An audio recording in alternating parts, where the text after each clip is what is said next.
You've arrived at CozySideAudio, where dreams begin with a story. Whether you're studying, journaling, or just chilling, this one's for you. If you vibe with this kind of content, go ahead and like, share, and subscribe for more.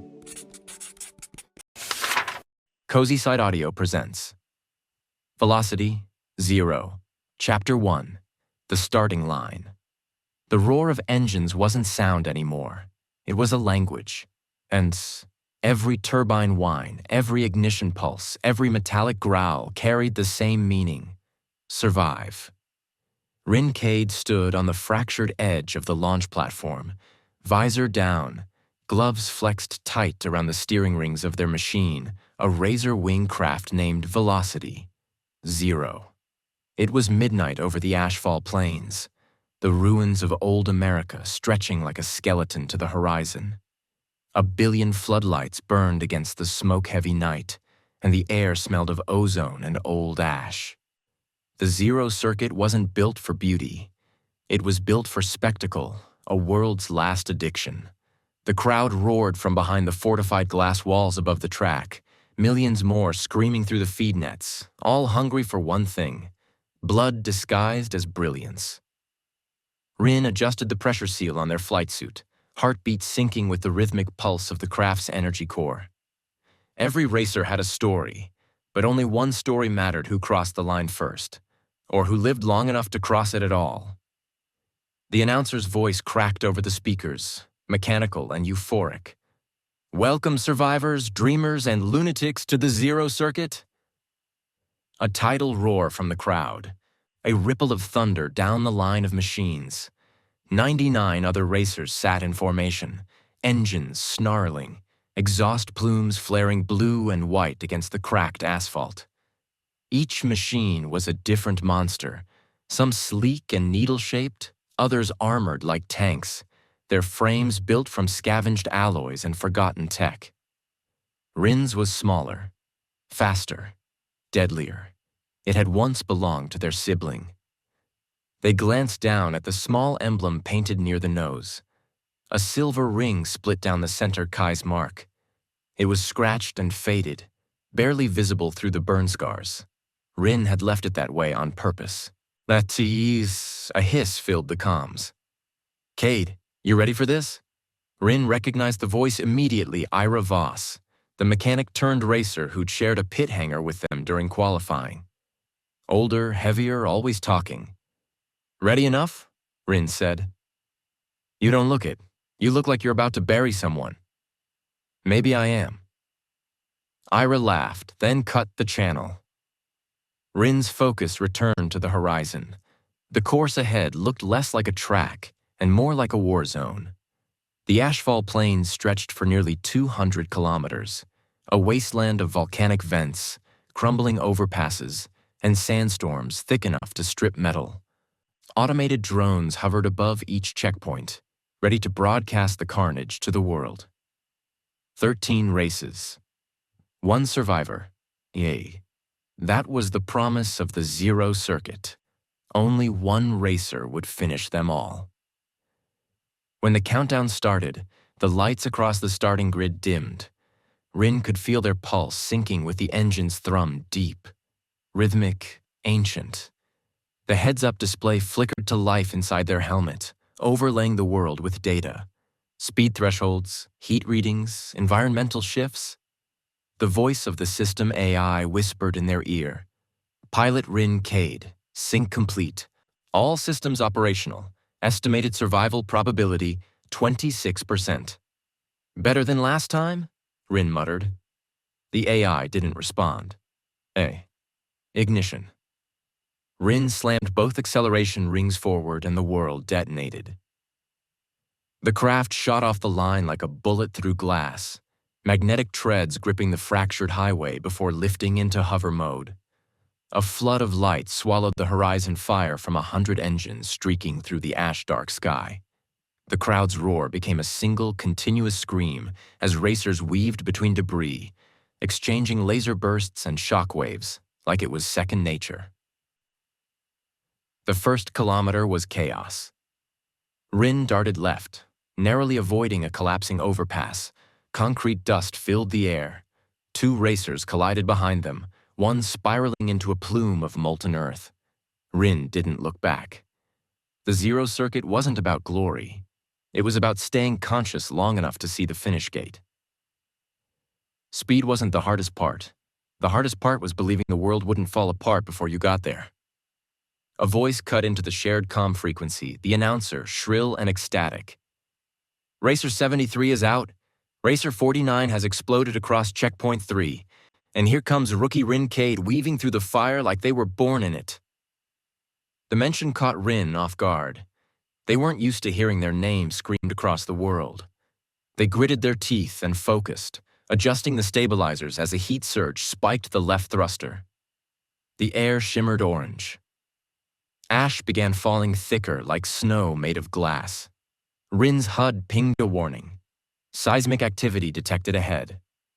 The next segment of the course, Rift Zone Alpha, was breaking apart. They had 30 seconds to cross. Rin cut the throttle, braced, then slammed the craft into a drift as the road in front of them split open. A geyser of fire erupted upward, blinding. Rin's vision went white for a heartbeat, then cleared just as the craft leapt the gap, hovering inches above the chasm. The tail scraped rock. Sparks burst like fireworks. They landed hard, inertia slamming them forward, the straps digging into their shoulders. The engines screamed. For a moment, the dashboard flickered red, Kai's name flashing across it, just for an instant. Then it was gone. Rin's breath caught. What the hell? No time. They pressed on. The terrain flattened out, shifting from blackened stone to cracked earth. Giant skeletal remains of old skyscrapers rose from the distance, the ruins of what used to be cities. Drones swarmed the air above, projecting live feeds and data overlays, their lenses glowing crimson. Every racer ahead was a streak of light weaving between rubble. Every moment was one heartbeat away from death. Rin leaned into the next curve, the G-forces pressing against their ribs, the vibration of the engines sinking with the blood in their veins. They could almost feel Kai beside them laughing, reckless, daring them to go faster. That memory cut deep. Kai had been fearless, too fearless. The official story said their craft malfunctioned in the final race last season. No wreck was ever found. No footage either. Just a blackout in the feed, a moment of static, then a new champion crowned while Rin watched from exile. That was when Rin started rebuilding Kai's craft piece by piece, bolt by bolt. Not to race again, not at first, only to understand why. Now here they were. A flash to the right, an explosion. A racer's engine core went critical, scattering molten debris across the course. Rin swerved hard, scraping the edge of a shattered rail, then ducked beneath a fallen billboard. The heat inside the cockpit rose past safe limits. The smell of ionized metal filled the suit's ventilation filters. Then came the first real hazard, the collapse zone. Ahead, a multi-level highway system dangled above a river of lava-bright glass. Entire slabs of roadway crumbled with every tremor, creating an ever-shifting maze of platforms. The trick wasn't speed here, it was timing. Rin throttled down and mapped the collapse rhythm. Left, wait, drop, jump. They glided between falling segments, the craft's stabilizers whining. Another racer, a crimson beast marked with the number 11, tried to cut them off. Rin saw the maneuver coming and rolled upward, using the vertical thrust to bounce off a collapsing overpass and drop behind them. For half a second, the two crafts flew side by side, heat distortion rippling between them. The rival's pilot turned their helmet toward Rin, eyes visible through the amber visor, cold, deliberate. Then they extended an electromagnetic lance. Rin swerved. The blast clipped their tail, sending a surge of static through the controls. Warning lights erupted. Stabilizer offline, the AI intoned. Rin fought the stick, forcing the craft back level. They could hear the metallic groan of the engine, the whine of the damaged core. If it failed now, they'd never get it restarted mid-air. "Come on, Kai's machine," Rin muttered. "You've survived worse." They didn't believe it, but the machine did. The rival racer's craft darted ahead too aggressive, too fast, and slammed into a collapsing beam. Fire burst outward like a flower. Rin shielded their eyes as fragments rained down. Silence returned, except for the endless roar of wind and engines. When they cleared the collapse zone, the ash storm thickened. Visibility dropped to almost nothing. The sky burned a dull red dawn, bleeding through sulfur clouds. The next checkpoint appeared as a flicker of blue light in the haze. "Checkpoint 6 reached," the AI announced. Rin didn't respond. Their eyes had caught something else, a glint of metal half buried in the ash just off the course. Familiar shape. Familiar marking.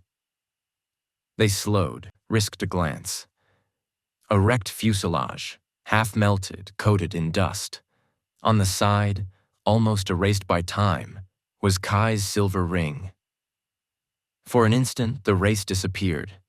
The sound, the heat, everything fell away. Only that mark remained proof that Kai's machine had been here, not destroyed in the final race, but abandoned mid-track. Rin's breath trembled. Pilot, your velocity has decreased below safety threshold," the AI warned. "Override," Rin whispered. "Override confirmed." They banked closer, barely staying in the lane, trying to see if the wreck was real or some projection planted by the organizers. Drones weren't supposed to miss debris that obvious. So why hadn't it been cleared? A sudden voice snapped through the comms, the race marshal. "Racer 73, return to course immediately or face disqualification." Rin ignored it. The closer they got, the more impossible it seemed.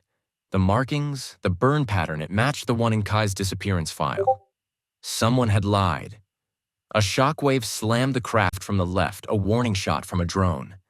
The machine tumbled sideways, alarms shrieking. Rin gritted their teeth, pulled back on the rings, and stabilized the hover. Fine. They'd play the game. For now. They rejoined the track, engine whining, and tore toward the next checkpoint, fury boiling just beneath the surface.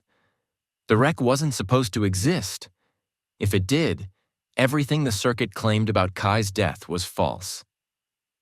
The finish line loomed ahead, a luminous arch spanning 2 collapsed towers, surrounded by drones recording every pixel. Rin pushed the throttle. The world blurred. Wind howled past the canopy. The ash storm shredded itself around them. In the final stretch, they overtook 2 more racers, finishing 19th out of 100. Good enough to advance, not good enough to draw suspicion. As they coasted into the deceleration bay, steam poured off the hull. Rin's hands trembled. Their heart hadn't stopped racing. Mechanics swarmed the platform, pulling open hatches, spraying coolant, shouting over each other. Ira appeared between them, sweat streaking down his face. "Ake, you made it!" he yelled. "Top 20 hell of a debut!" Rin climbed out, their legs unsteady, visor still down. "Did you see it?" they asked. "See what?" "The wreck in the ash." Ira frowned. "Nothing but smoke out there. Why?" Rin hesitated, then shook their head. "Nothing." Ira laughed again, clapping them on the shoulder. "Then it's just ghosts, friend. This track's full of them." But Rin didn't laugh. They looked back toward the horizon, where the ash storm still glowed faintly red, and thought of the silver ring half buried, waiting. Somewhere out there, Kai's story hadn't ended, and now, neither would theirs. The loudspeakers roared overhead. "Congratulations to all survivors. Prepare for Stage 2, the flooded city." The crowd screamed. Fireworks burst in the ash-dark sky. Rin closed their eyes. The next race was already calling. And this time, They'd be ready to tear the truth out of the track itself. Chapter 2. The Flooded City. The ocean had swallowed the city whole. From above, it looked like a graveyard of glass spires jutting out of black water. Only the tallest rooftops broke the surface, slick with algae and twisted steel. Waves rolled sluggishly through the drowned streets, glowing faintly from the bioluminescent waste that bled out of the collapsed reactors decades ago. Every swell carried the ghosts of what used to be civilization. Rincade watched it from the observation deck of the pit hangar, helmet tucked under one arm, hair still wet with coolant spray from the ashfall race. The platform shuddered as storm winds tore across the surface, scattering droplets of acid rain against the glass. Down below, the racetrack, if it could be called that, was a network of half-sunken avenues and suspended rails winding between skyscrapers that leaned like broken teeth. The flooded city had been called Manhattan once. Now it was nothing but an arena. You ever think about how much of the world's just drowned? Ira Voss asked behind them, nursing a dented canteen. He'd stripped down his suit to the waist, grease streaks tracing his arms like tattoos. All that tech, all that power, gone, and we race through it like it's a playground. Rin didn't answer. They couldn't stop replaying the image of the wreck in their head, the silver ring emblem half buried in ash. The organizers had denied it existed, scrubbed the footage, even blocked the drone feeds from that section of the course. But they'd seen it. That wasn't imagination. I said something funny? Ira prodded. Rin blinked. No, just thinking. About the next race, I hope. The flooded city chews rookies alive. You clip one submerged rail and your stabilizers flood. Happens fast. I'll manage, Ira smirked. You said that before the ashfall, and half your stabilizers still in quarantine. Then it's good I've got you. He raised his canteen in mock salute. Flattery will cost you double in parts. They shared a rare smile, brief, almost human, before the loudspeakers thundered through the bay. All racers to prep. Launch in 20 minutes. The pit lights shifted to crimson. Mechanics swarmed the rows of crafts, checking hull seals, swapping power cores, recalibrating propulsion systems for aquatic conditions. Rin's craft, Velocity Zero, had been refitted overnight. Its hover thrusters reconfigured into hybrid propulsors capable of skimming over water or diving beneath it in short bursts. The machine looked hungrier somehow, sleeker, the burn scars across its nose reflecting blue light like veins. Rin ran their gloved fingers across the silver emblem again, the broken ring. They could almost hear Kai's voice echoing through the old metal. You'll never win by playing their game. You win by breaking it. Rin's jaw tightened. I'm trying. Launch flooded city sector 01. The racers lined up along a floating causeway, the last remaining piece of the old Brooklyn Bridge. The ocean surged below, black and boiling with chemical runoff. Lightning forked across the sky, turning the water into a field of mirrored fire. Spectator blimps drifted above, shining spotlights through the storm. Cameras zoomed in on each cockpit, feeding billions of viewers the faces of their soon-to-be sacrifices. Rin sealed the canopy. The cockpit lights dimmed to a cold blue, HUD scanning across their vision. AI. Hydro systems active. Pressure integrity 100%. Environmental visibility 3%. Survival probability 22%. Better than last time, Rin muttered. AI. That is statistically inaccurate. Just fly, machine. Static cracked through the comm. Cade, Ira's voice buzzed. Watch for submerged mines near the midsector. They glow faint green. Hit one, and you'll be part of the skyline.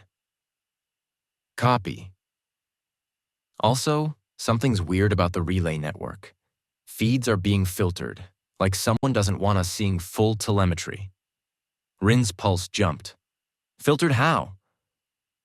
Dunno, just missing data packets around the deep zones. Same kind of gap they claimed took Kai's ship last year. Before Rin could respond, the countdown began. To ignition. The racers launched. The bridge cracked under the force of 100 crafts catapulting forward, engines howling, spray erupting like geysers. Velocity. 0 sliced through the first wall of rain, its thrusters converting seamlessly from hover to hydrodrive. Water exploded outward in twin arcs behind it. The world became motion and noise. Rin plunged into the first flooded avenue, waves smashing against the canopy. The HUD flared with hazard markers, collapsed towers, debris drifts, stray power lines still humming with residual current. One wrong angle, and the water would cook them alive. They drifted left, the hull skimming centimeters above the surface. The craft hummed, balanced between gravity and thrust. Around them, other racers jostled for position, throwing up walls of spray. Someone clipped a lamppost, spun out, and vanished into the black depths. Announcer, we've got an early casualty. Racer 54 is down. Make that vaporized. Welcome to the flooded city, where the ocean always wins. The audience howled. Rin didn't hear them. Their focus tunneled. Ahead loomed the first checkpoint, a ring of flickering lights half submerged between two tilting towers. To reach it, they had to thread through a tangle of fallen skyscraper beams, all swaying with the tide like slow metal serpents. The sound in the cockpit shifted to a deep hum. The water thickened. Something was wrong. AI, red currents. Unnatural underflow detected. Source, unknown. Possible reactor vent. Before Rin could react, the sea below them lit up, an eruption of boiling vapor exploding upward. The blast caught two racers dead center, flinging them skyward in molten arcs. One slammed into a tower. The other disappeared beneath the surface, leaving a trail of smoke and oil. Rin pulled hard on the rings, shooting vertically to clear the plume. Steam swallowed the canopy. For a second, the whole world turned white. When it cleared, they were alone. Only 5 racers remained visible on the radar grid. The others were already dots of wreckage. Rin exhaled. You seeing this feed, Ira? No response, static. Then, signal interference. Something's jamming the comms mid-sector. Copy, keep recording? AI. Warning, magnetic anomaly ahead. Recommend route deviation. Noted. The skyscraper canyon opened into a vast flooded plaza. In the center stood a monument half buried in coral. An old broadcasting tower, the last remnant of the city's communications grid. It rose like a steel spine from the water, and at its base, Rin saw something that shouldn't have been there. A crashed racer. Sleek. Familiar. Silver ring emblem. Rin's chest constricted. AI, zoom and enhance the hull markings. Marking confirmed, silver ring, variant identical to pilot Kai Cade, race cycle 302. Their throat went dry. Cycle 302 was last year's circuit. Affirmative. The wreck was here, not in Ashfall, not in the mountains where the official file claimed. Here, in the flooded city's dead zone. And no one had told them. They banked toward it, ignoring the racing line. The announcer's voice shrieked through the open frequency. Racer 73 is breaking formation. What are they doing? Oh, folks, this could be suicide. Let them scream. Rin descended. The closer they came, the clearer the details grew. The hull ruptured along the flank, the canopy missing, scorch marks spiraling backward from a precision strike. Not an accident, a hit. AI, record all telemetry. Recording. Rin hovered meters above the wreck, rain hammering the canopy. Through the half-flooded cockpit, they glimpsed a gloved hand still strapped to the seat. Then the radar spiked red. AI, Hostile object approaching. Velocity, extreme. A sonic boom split the air. Out of the storm dived a racer painted matte black. No registration marks, no number, moving too fast for sensors to track. It circled the wreck once, then angled straight for Rin. Evasive. Rin twisted the rings. The black craft fired. No light, no projectile, just a concussive pulse that slammed through the water. The wave threw velocity. 0 sideways, alarms blaring. Stabilizers failing. Hull breach risk critical. Rin wrestled the controls. Who the hell? Before they could finish, the black racer veered off and vanished into the clouds, leaving nothing but turbulent waves and a digital echo in its wake. AI. No ID match found. Transmission encryption unknown. Rin's breath came ragged. The comm snapped alive again. Kate, what happened? Your vitals spiked. Ira, there's a rogue craft in the sector. No tag. It attacked me. What? That's impossible. The marshals would. They're not showing it on the feed. Static swallowed the rest. Rin steadied the ship and looked down once more at the silver ring emblem beneath the waves. They recorded another image, then hit full thrust toward the next checkpoint. The race still raged, but the fire in their chest burned colder now. Ew. By the time they reached the finish gate, only 8 racers remained. Velocity.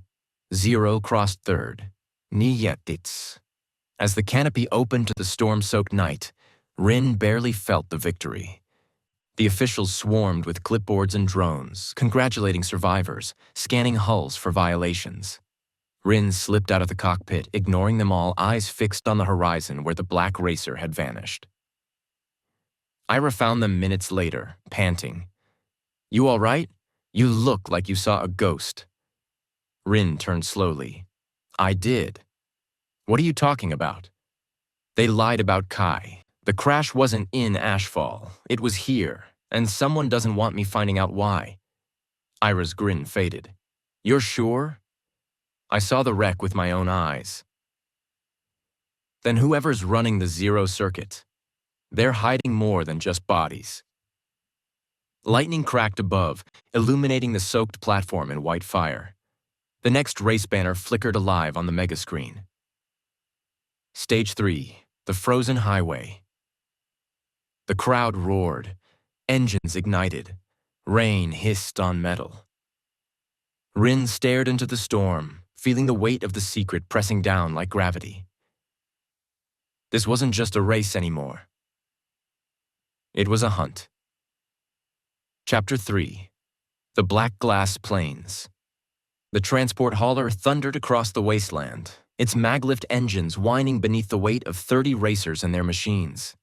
Through the reinforced viewing ports, the world unrolled in ash-colored bands, the cracked skeleton of a city long ago devoured by fire, its skyscrapers nothing but jagged teeth in a jaw of ruin.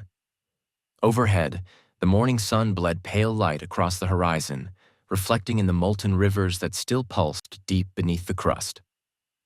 A voice came over the intercom. Attention competitors.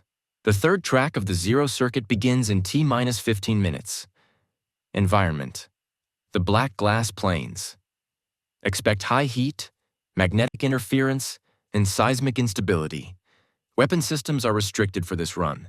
Repeat, weapon systems are restricted. Ryan leaned forward in his seat, eyes flicking to the darkened window. He'd heard of this place, everyone had. It was where the world's first orbital strike had landed decades ago, when humanity decided to burn its own surface clean.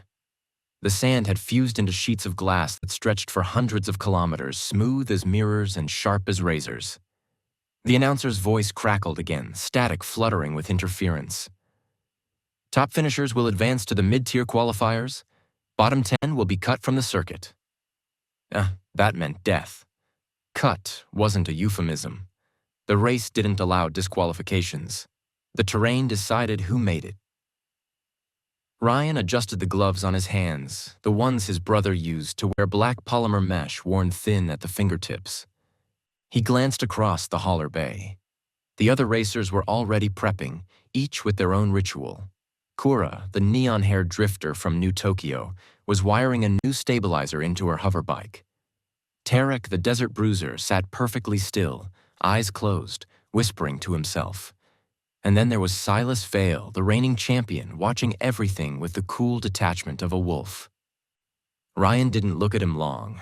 He didn't need to. He'd seen that name before, stamped across the wreckage reports from last year's Zero Circuit. Silas had been in the same heat as Ryan's brother, Kale. That connection burned like plasma in Ryan's mind. The hauler lurched to a stop, a hiss of hydraulic pressure. The cargo doors split open, flooding the bay with heat. In. Racers, deploy. Ryan swung onto his machine, the Spectre 9. Its carbon frame was lightweight, all engine and thrust vectoring, built for survival more than style. He guided it down the ramp, visor lowering. Outside, the black glass plains shimmered like an ocean of obsidian. The heat hit him like a wave. Then, the starting line was nothing more than a row of hovering light pylons suspended above the glass surface. The machines fanned out 100 of them, engines pulsing, cockpits gleaming. The smell of ionized fuel filled the air, sharp and electric. A drone hovered overhead, broadcasting the feed across what was left of the world. Zero Circuit Stage 3. The black glass plains. Initiate countdown. The numbers flared red across the racers' HUDs. 5, 4, 3, 2, 1. A concussion of energy erupted. The racers launched forward. Ryan felt the shock in his chest as the Spectre 9 accelerated, skimming low over the molten glass. The surface flashed beneath him in streaks of white and silver. The air shimmered with heat distortion, blurring the horizon. He kept low, hugging the terrain, while others bolted skyward to avoid the first quake. A column of steam exploded ahead as the ground fractured. One of the racers spun out, their machine slicing into the air before vanishing into a glowing fissure. The temperature spiked. His sensors screamed warnings. Ryan twisted the throttle, banking hard left. The horizon fractured into shimmering hexes, magnetic interference bending the light. He could feel the weight of Silas's presence nearby. The champion's machine, the vortex rain, cut through the heat waves like a blade. It wasn't just fast, it commanded the air around it, sculpting the turbulence into perfect control. Ryan gritted his teeth. His own engine roared like a living thing, begging to be unleashed. He ducked under a collapsing bridge of fused concrete, sparks trailing behind as the underside scraped his stabilizers. The shockwave that followed cracked the glass behind him like thunder. Spectre 9, your thermal levels are reaching maximum threshold, the onboard AI warned. I know, Ryan hissed. Just keep it together. Ahead, the course narrowed into a funnel of jagged shards. Glass spires thrust up from the plains like crystal teeth. The racers funneled in, engines shrieking. Ryan slipped into the draft of a pair of riders, one from the Delta Syndicate, another from the Europa Wing. He waited until the tightest turn, then veered between them, scraping their stabilizers just enough to send one spinning off course. The other tried to block him. Nah. Ryan slammed the throttle, clipped the corner, and dropped into the lead pack. Then came the sound, a deep, subterranean rumble that vibrated through the air. Seismic surge detected, the AI said flatly. The ground convulsed. Shards erupted upward in a shimmering wave, slicing through the air. Ryan barely dodged, the shockwave lifting his hovercraft off the surface for a split second before he slammed it down again. Several racers weren't as lucky their crafts flipped, tumbling end over end into the heat. He didn't look back. The track's final stretch loomed ahead, a gauntlet of narrow bridges stretched over glowing magma rivers. The air was a blur of heat shimmer and electromagnetic distortion. And right in front of him, Silas Vale shifted lanes. The champion's machine surged ahead, leaving a vacuum of pressure in its wake. Ryan's stabilizer shuddered. He countered instinctively, letting the turbulence sling him forward. For a heartbeat, they were side by side. Silas glanced over, visor reflecting the world in fractured glass. "You've got good control." Silas's voice came through the comms, calm and measured. "Better than your brother." "Uh-huh." The words detonated inside Ryan. His hands tightened on the controls.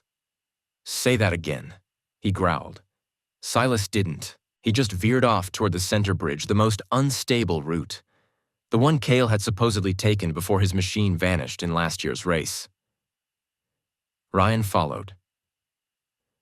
The bridges twisted, alive with cracks of red light. Each second, the glass groaned, ready to give way. Their machines danced across it, heat trails weaving in mirrored arcs. Halfway across, the bridge began to collapse. Ryan's HUD screamed proximity warnings. Silas leapt the gap perfect form, a streak of light. Ryan followed, hitting the thrusters hard.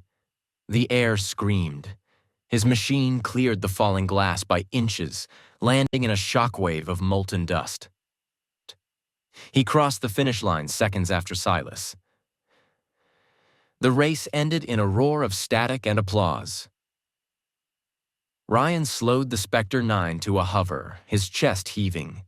The air smelled like burning silicon. Around him, drones swarmed the survivors, broadcasting their victory.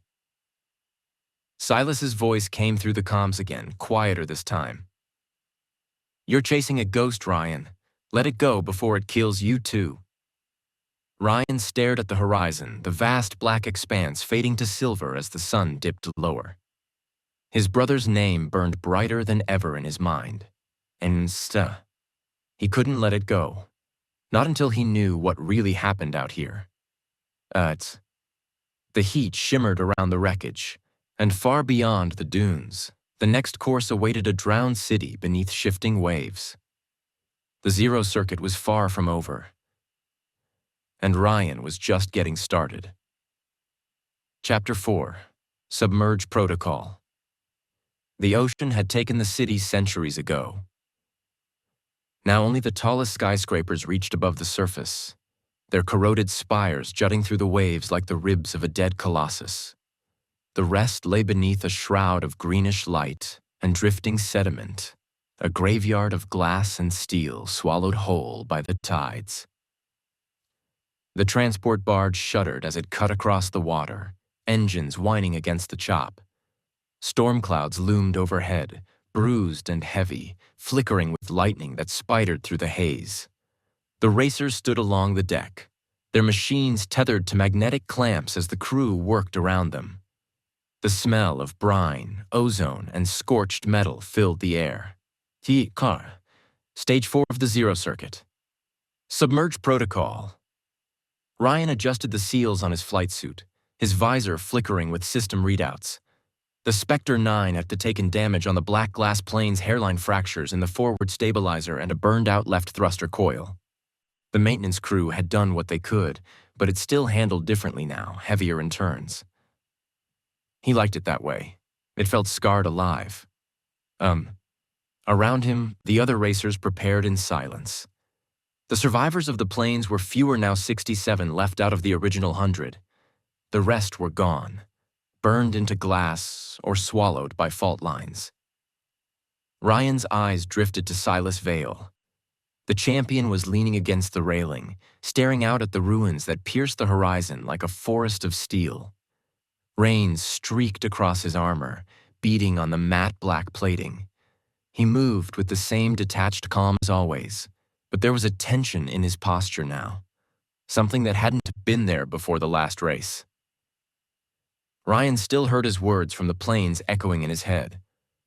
"You're chasing a ghost." He wanted to ask Silas what he meant, but not here. Not yet. The intercom crackled overhead. "Attention competitors. Submerge Protocol briefing commencing. The course will traverse the drowned sector of Neo-London. Expect submerged hazards, structural instability, and extreme water pressure. Weapons are re-enabled for this stage. Any craft exceeding pressure tolerance limits will be disqualified by default. Ryan almost laughed at that. Disqualified meant drowned. The voice continued. Each racer must complete 2 full laps through the city ruins. Elevation zones are mapped through sonar beacon chains. Keep your system synced, or risk losing orientation. Chino. Kura, the neon-haired racer from New Tokyo, whistled low. Lose sync down there, and you'll spiral until your lungs burst. Tarek grinned, cracking his neck. Sounds like fun. Silas didn't speak. He simply climbed onto his machine, the Vortex Rain, and powered it up. The engines hummed with low resonance, blue energy rippling through its undercarriage. Ryan followed suit, sealing his helmet and mounting the Spectre 9. The cockpit display lit up, bathing his face in green. His heart was a drumbeat in his ears. The platform opened. Rain lashed down, driven sideways by the wind. Lightning flashed across the water, illuminating the skeletal skyline. Racers, deploy. One by one, the machines dropped from the barge, vanishing into the waves below. Each impact sent up a geyser of foam, and Ryan gunned the engines and followed. The water swallowed him whole. Instantly, the world turned green and silent, broken only by the muffled roar of his turbines. Bubbles trailed off his wings like comets. The city unfolded beneath skyscrapers wrapped in coral and kelp, flickering lights still pulsing in the deep like dying signals. Schools of fish scattered before the racers as they descended, flashes of silver darting through the murk. The HUD adapted, painting sonar outlines of the terrain. He could see the other streaks of heat and light weaving between the skeletal towers. Fine. Ryan adjusted his ballast thrusters, leveling out. The Spectre 9's controls were sluggish underwater, but stable. He leaned into the current, eyes scanning for debris. Above, a voice crackled through the comms, the race announcer distorted by static. Zero Circuit Stage 4, Submerge Protocol. Countdown in 5. Ryan tightened his grip on the controls. 4. The glow of Silas's machine flared ahead, blue and sharp, like a shark's eye. 3. Pressure gauges flickered, oxygen levels synced. And 2. Kira's machine drifted into view beside him, its neon trails slicing the dark. 1. Engage. A cascade of bubbles exploded through the water as every racer surged forward. The current became a storm of motion. Ryan's machine shuddered as he accelerated, the engine's hum turning to a low roar. He weaved between the skeletons of buildings, the glass facades long since devoured by the sea. The city was a maze of twisted girders and flooded tunnels. Sunlight filtered through cracks above, breaking into ribbons of gold and green. A racer to his right misjudged a turn and slammed into a beam, their machine crumpling instantly. The impact echoed through the water like a bell. Ryan kept his eyes ahead, breath steady. He needed to survive the first lap, learn the flow of the current, the angles of collapse, the blind corners. Then he'd strike. His sonar pinged a warning tone. Movement behind. He banked hard left as a burst of electric fire streaked past him, boiling the water into a glowing cloud. Someone was firing. Weapon systems online. He twisted the stabilizers, diving through a half-collapsed subway tunnel. The current whipped at his hull, pulling him into a swirl of debris. He could feel the vibrations of other engines closing in predators in the dark. He dropped a countercharge, a small EMP pulse. The water flashed white. One of his pursuer's lights blinked out instantly, their craft tumbling into the abyss. Spectre 9, structural stress reaching 65%, his AI warned. Hold it together. He burst out the far side of the tunnel into open water again, just as the race path narrowed through a trench of collapsed towers. The current here was vicious. It pulled sideways, dragging him toward a web of steel beams. His hull scraped metal, sparks bursting in slow motion. He fought the controls, teeth gritted, trying to hold the line. Above him, a massive shape moved one of the old skyscrapers, shifting in the current. The building's skeleton leaned, groaning under its own weight. And then it began to fall. And Ryan slammed the throttle, diving beneath as the structure collapsed in a cascade of silt and debris. The light vanished. His sensors went dark. The world became noise and pressure and panic. He leveled the wings, forced the stabilizers back online, and shot forward blindly until the sonar reconnected. The moment his HUD reactivated, the path cleared an open expanse ahead. A shaft of light where the surface shimmered above. He'd survived the first lap. Static filled the comms again, but beneath it, a voice slipped through. A human voice. Ryan, if you can hear me? He froze. The AI confirmed no broadcast on record. Don't trust them. The circuit isn't what it seems. The voice was faint, distorted by the water. But Ryan knew it instantly. Cale. His brother's voice.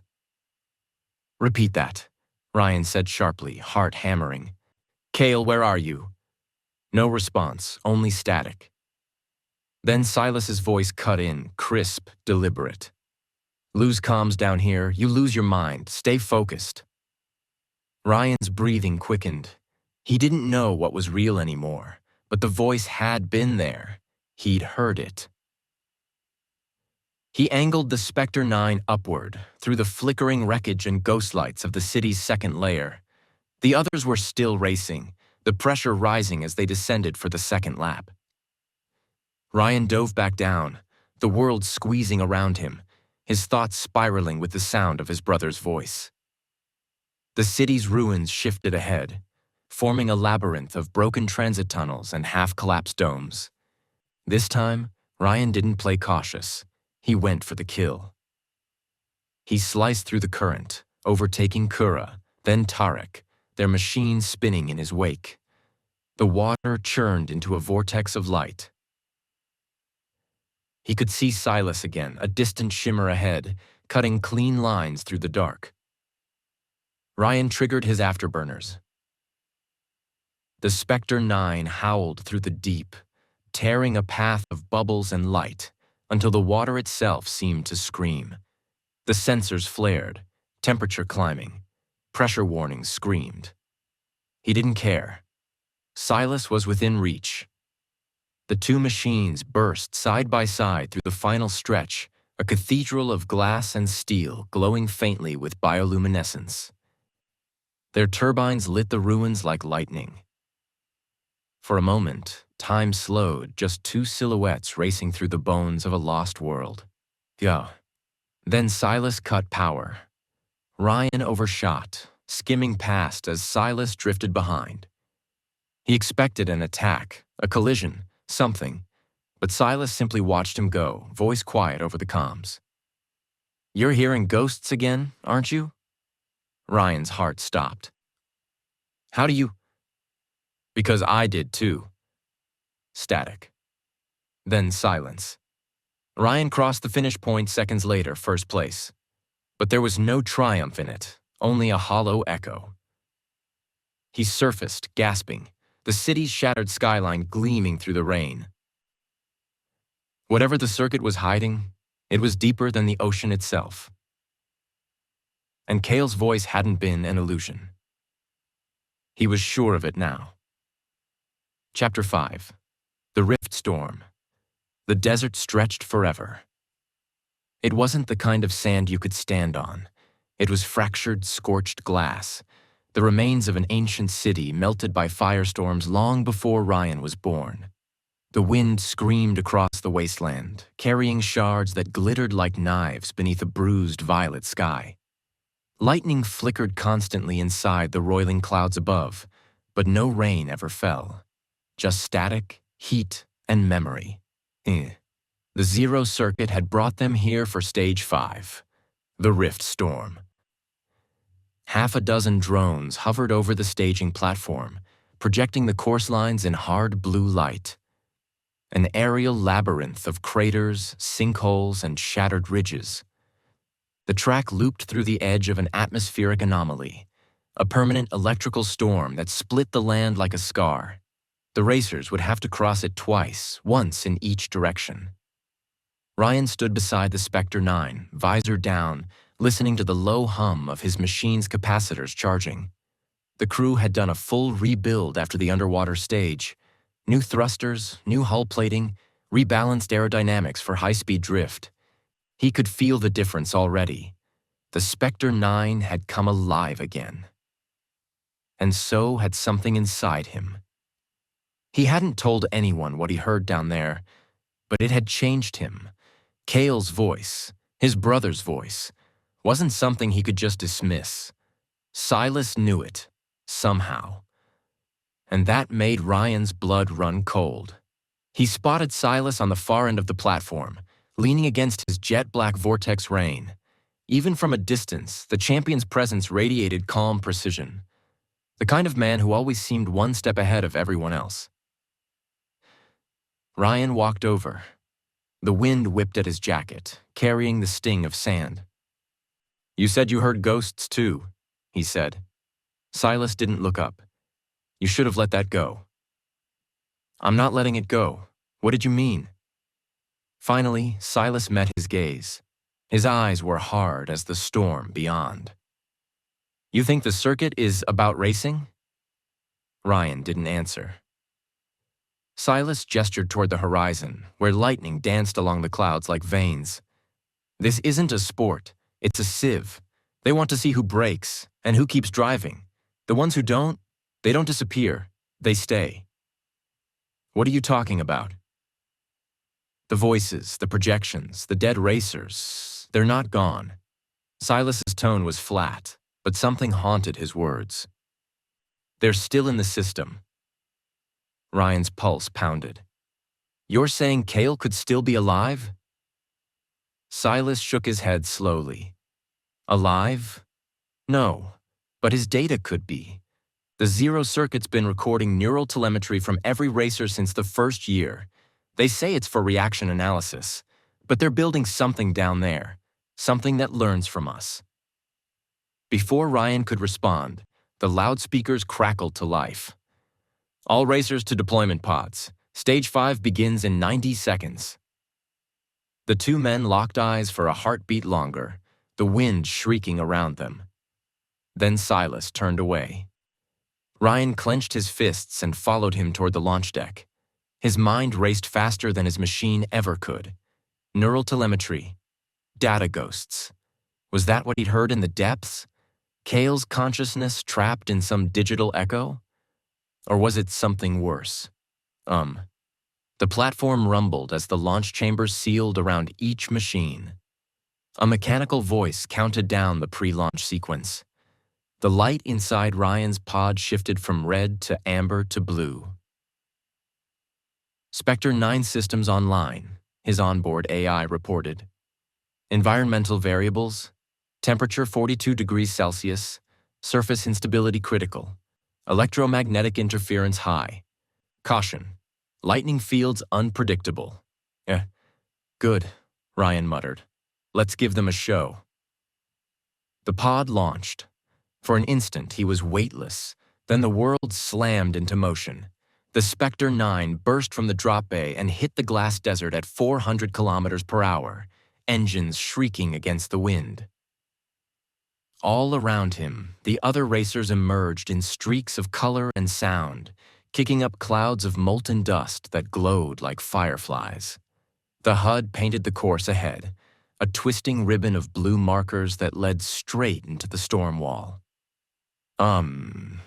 Stage 5, the Rift Storm, countdown commencing. The announcer's voice boomed, half lost to static. Ryan's pulse steadied. The vibration through the controls felt perfect, balanced, hungry. 3. The clouds churned above, the sky flashing white. 2.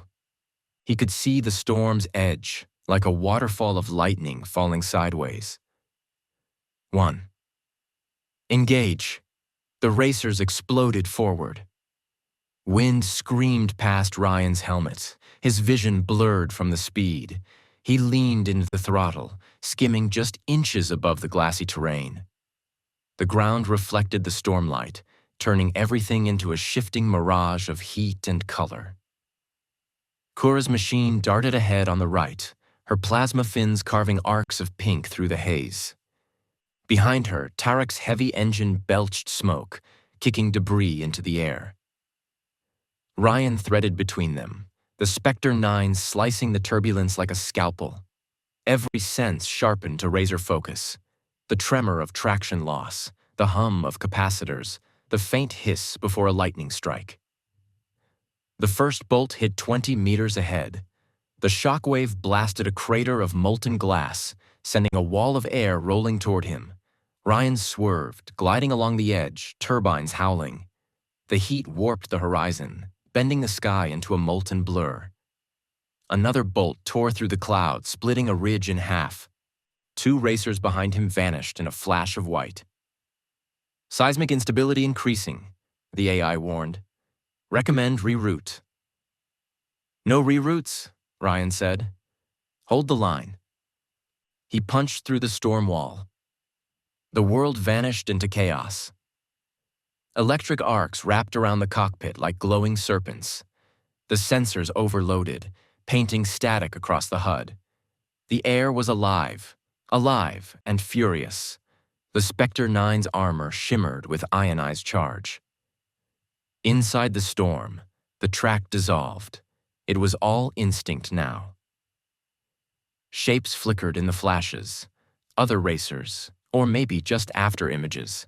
The storm messed with depth perception. For a moment, he saw Kale's face reflected in his visor. Then a voice whispered, "You're close." Kale? Static. Oh. Ryan gritted his teeth, forcing his focus back to the controls. The storm thickened until even the ground seemed to disappear. He relied on inertial data alone, trusting the Spectre 9's feedback to tell him when he was airborne, when he was sliding, when he was seconds from death. He broke through the far edge of the storm in a blast of blue light, the pressure releasing like a held breath. The sky cleared to a copper twilight, and ahead lay the rift itself, a canyon stretching for miles, filled with updrafts and molten rivers. Ryan banked low, weaving between pillars of glass. He could see Silas far ahead, the vortex rain cutting through the canyon like a black flame. Ryan pushed the throttle harder, his engine screaming in protest. The canyon narrowed, forcing the racers into a single file. That's when the traps began. Magnetic mines buried in the sand erupted, sending arcs of energy toward the racers.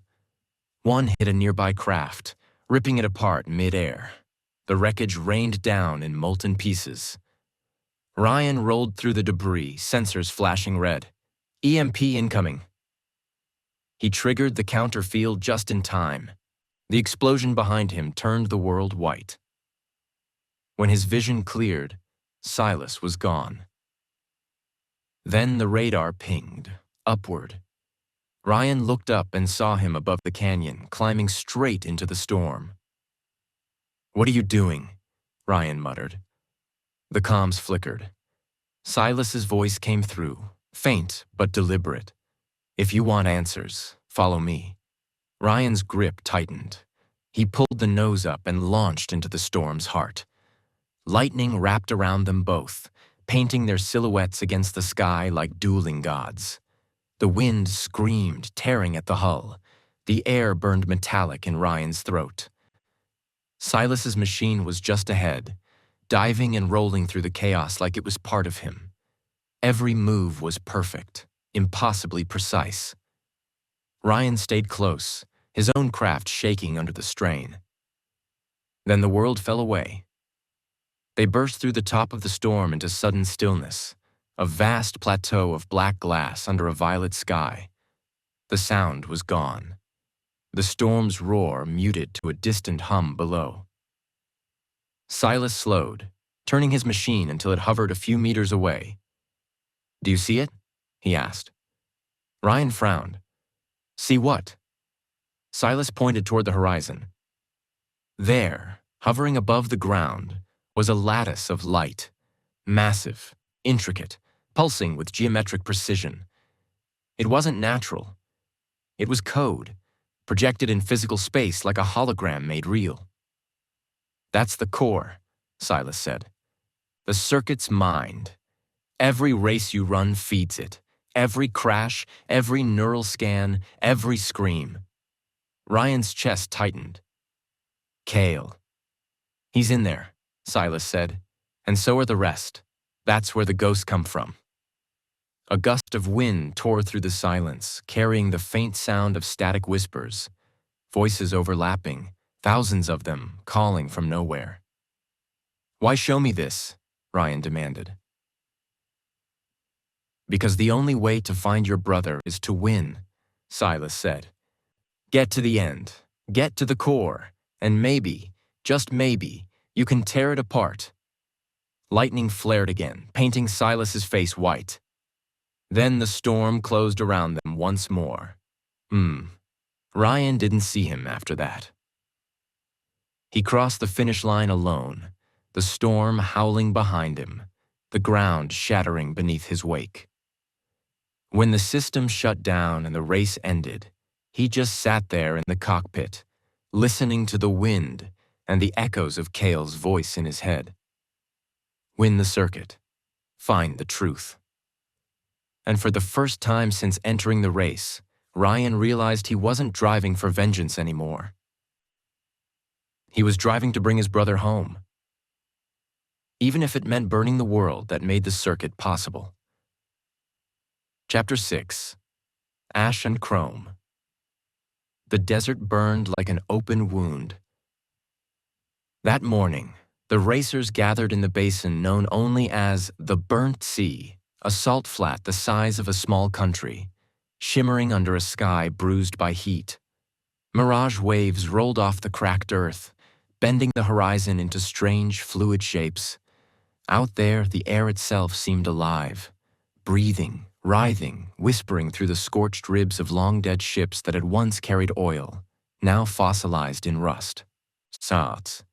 The sixth leg of the Zero Circuit was called the Ash Run. Indian.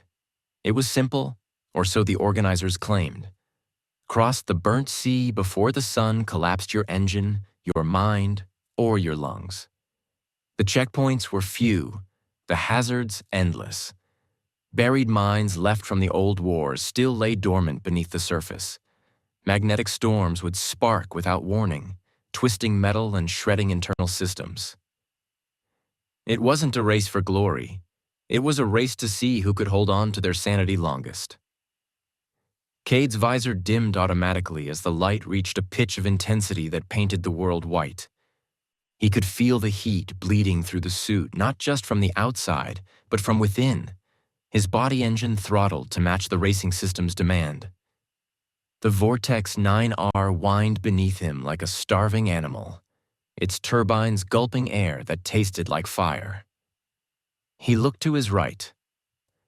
Mira was already in position at the starting line, her machine braced low and sleek, all matte chrome and black stripes.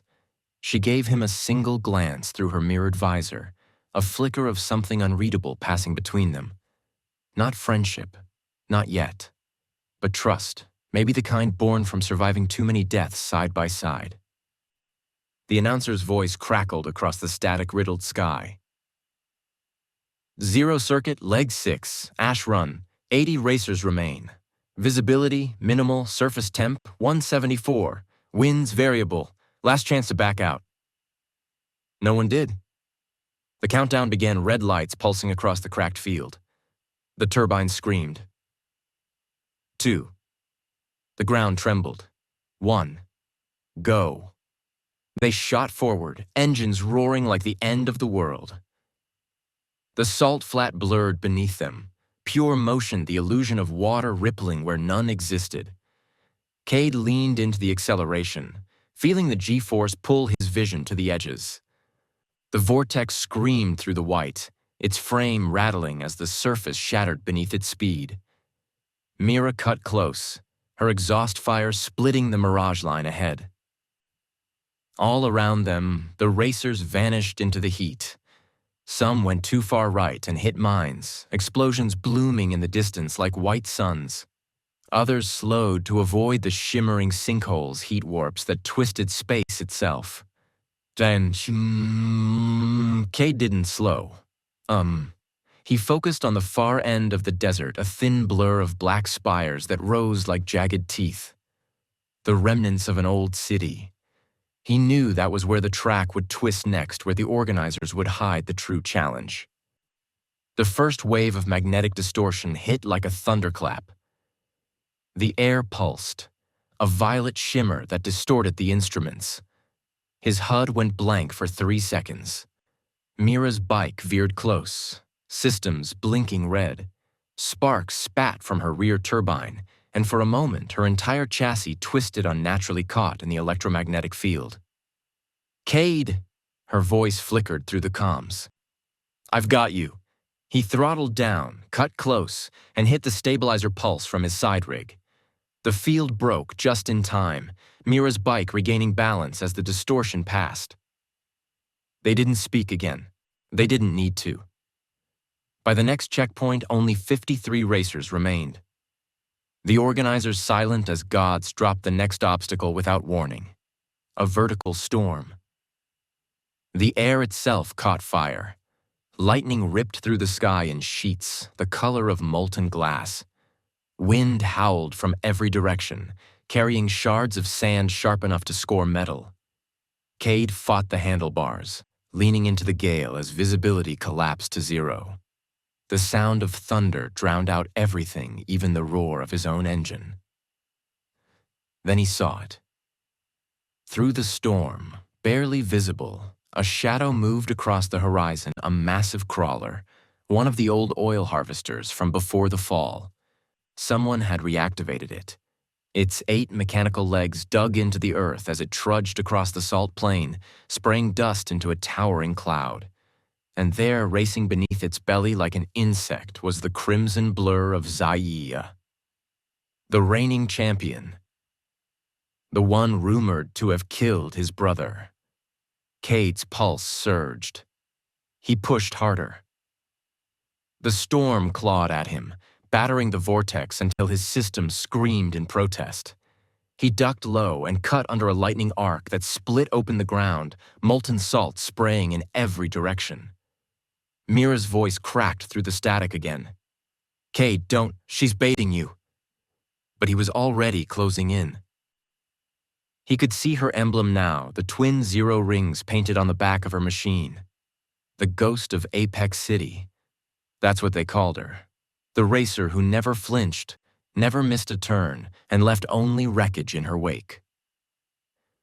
When the harvester shifted direction, its legs scissored the ground.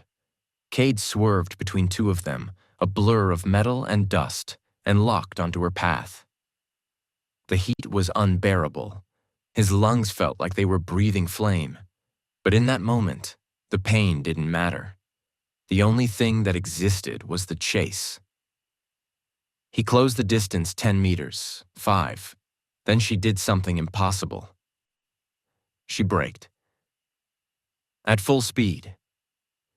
Cade's reflexes screamed. He jerked the bars, the vortex kicking sideways into a drift. The harvester's leg came down inches behind him, smashing the salt flat into vapor. He skidded out, flipped twice, and landed in a storm of dust and smoke. The comms filled with static laughter. Zaya's voice smooth, mechanical, almost amused. "Too slow, Zero Boy." Then she was gone. Cade lay there for a moment, his machine groaning beneath him. His vision flickered red. Heat, blood, fractures across the instrument panel. When the dust cleared, Mira's bike rolled up beside him. She didn't say anything, just reached out her hand. He grabbed it. The rest of the race blurred 2 shadows tearing through the storm, barely alive, barely machines anymore. By the time they crossed the finish, the sun had begun to fall, a blood-orange disk sinking into the fractured horizon. And Only 28 racers remained. Cade sat by his broken vortex, watching the heat rise from the earth like smoke from a pyre. He could still hear Zaya's laughter echoing in the back of his head. Mira crouched beside him, setting her helmet down. Sweat streaked her temple. You nearly died chasing her. I know. Why? He didn't answer at first. The wind picked up, carrying dust across the salt. In the fading light, the entire world looked like it was burning. Because she knows something, he said finally. About him. About my brother. Mira stared at him. You think she… I don't think, he said. I know. The PA crackled again. Congratulations, survivors of Leg 6. Next circuit, the drowned city. Prepare for submersion. Mira exhaled. Water now. After this. Cade looked toward the west, where lightning still danced across the dying horizon. She's leading me somewhere, he murmured. And I'm going to find out where.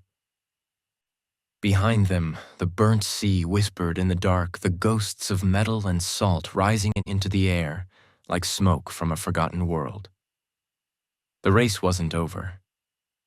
Not even close. And for the first time since his brother's disappearance, Cade smiled. Chapter 7. The Drowned City. The ocean swallowed everything. Tafta? At dawn, they stood on the edge of what used to be the Atlantic coast, now nothing more than a skeleton of glass towers jutting from the water like the ribs of some ancient sea beast. The race grid floated above it all, a web of magnetic lanes suspended on invisible rails, arcing over the flooded ruins of what the announcer called Sector 9. But the racers knew its real name. The Drowned City. Cade's helmet HUD flickered as his systems synced with the course data. Depth sensors, pressure mapping, sonar pings, all lighting up his screen in pale blue. The water below churned with slow violence, pieces of submerged skyscrapers shifting in unseen currents. Every so often, a building would creak or collapse beneath the surface, sending ripples that rocked the floating start zone. He could smell salt and oil in the air. The world was silent except for the hum of turbines. Mira's voice crackled over the comms. You realize this track's half underwater, right? I noticed, Cade said, adjusting his oxygen seals. You even know how to swim? Fast enough not to drown. Good, she muttered, locking her bike's fins into position. You might need that. The Drowned City was unlike any other race in the circuit.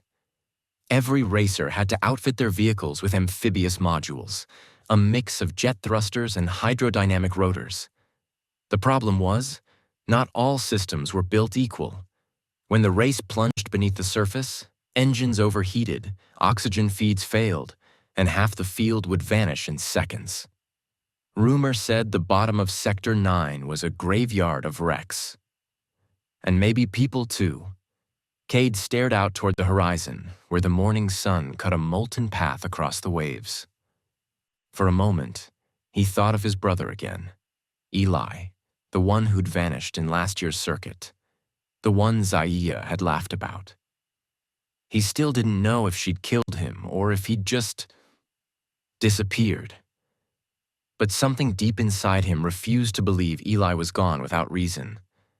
And that reason was somewhere out there, hidden behind the chaos of each race, buried in the rules no one ever questioned. The PA system buzzed alive, scattering his thoughts. 0 circuit, leg 7, the Drowned City, course difficulty, Omega class, visibility variable, depth limit 100 meters, structural instability confirmed. Good luck, racers. Then came the countdown. Salt spray coated his visor. 2. Engines ignited across the platform, howling like predators. 1. Go. The grid fell away, literally. The magnetic platform dropped from beneath them, and every racer dove forward, cutting straight into open water. For the first few seconds, it was pure chaos. The sky vanished. Sound warped. Every sense drowned in pressure and speed. Bubbles trailed in silver streaks as machines punched through the surface, descending into a labyrinth of glass and steel. Cade's Vortex 9R adapted seamlessly, its rotors unfolding like gills. The HUD shifted to sonar mode. Shadows of skyscrapers loomed ahead, their hollow windows flickering with bioluminescent algae. He accelerated. Yeah. The current slammed him sideways, and he compensated with a burst from the side jets. Mira's vehicle dove past, cutting tight between two towers, her fins glowing neon blue. Around them, racers darted like schools of mechanical fish, their light trails weaving patterns in the dark. Then the water began to turn murky. A angle something below was stirring the sediment. Cade's sensors blinked red. Seismic activity detected. Earthquake? He asked through comms. Not natural, Mira replied. There's movement ahead, something big. Before he could respond, the seabed split open. A geyser of black water erupted upward, tossing several racers into a vortex. One of them, a white and orange rig, was sucked straight down and crushed against a fallen skyscraper. Cade pulled hard, boosting upward just as the building cracked in half, spilling debris that glittered like shattered stars. Visibility dropped to near zero. He could hear his own breathing, fast and shallow. That was when the voice came. Still chasing ghosts, Zero Boy? Zaya. Her tone was calm, distorted by water and static. Somewhere below, her crimson rig glowed faintly, slithering between structures like a shark. Cade gritted his teeth. You left something for me down here, didn't you? A pause, then, maybe, or maybe he did. The channel cut. Cade's heart slammed in his chest. He dove. Mira shouted after him, but her voice dissolved into the static. He followed the red glow deeper into the abyss, the pressure squeezing his ribs. The ruined cityscape tilted around him, endless corridors of steel and glass, schools of fish scattered from the turbulence of his thrusters. He caught glimpses of old-world relics, billboards in foreign languages, skeletons of bridges, rusted transit lines that led to nowhere. And then, through the murk, he saw it. A ship, or what was left of one. It was embedded halfway into a collapsed tower, its hull split open like a wound. The words, Argo Systems Research, barely clung to its corroded frame. Cade slowed, scanning for a path in. His sonar flickered. There was a beacon still active inside. A distress signal. ID. Eli 0X7. His stomach dropped. Eli's tag. Zaya's laughter echoed faintly through the channel, distorted by the current. He shot forward, slamming through the breach, and the world became a nightmare of darkness and twisted machinery. He guided the vortex through the wreckage, heart hammering, until he reached the central hold. There, anchored to the ceiling by tangled cables, was a black box module. The signal pulsed from within. Cade reached for it, hand trembling. Yaha. The moment he touched it, the box released a burst of compressed air that knocked him backward. Alarms blared. The hull started to groan. Yaha. He heard Mira's voice again, urgent, panicked. Ew. Cade, you're under the structure. You have to move. The entire ship lurched. Debris rained down, slamming into his frame. He twisted the throttle, boosting upward through the collapsing wreck, light flashing around him as girders gave way. A massive steel plate clipped the back of his vehicle, spinning him through a cloud of silt. He hit the surface a few seconds later, exploding out of the water into sunlight. Aye. His body screamed from the impact. Salt burned his lungs, but he was alive. Barely. He dragged the vortex onto a floating skyscraper fragment and ripped off his helmet. Mira surfaced moments later, water cascading off her armor. "You're insane," she said, half laughing, half furious. "You could have died down there." "I found something," he gasped, pulling the black box from the rig's compartment. Its metal casing hummed faintly. Mira stared at it. "What is that?" "My brother's beacon." Her expression shifted. "Cade, that means—" Before she could finish, the PA cracked overhead, distorted by distance. "Inni. Leg 7 complete. Survivors, 19.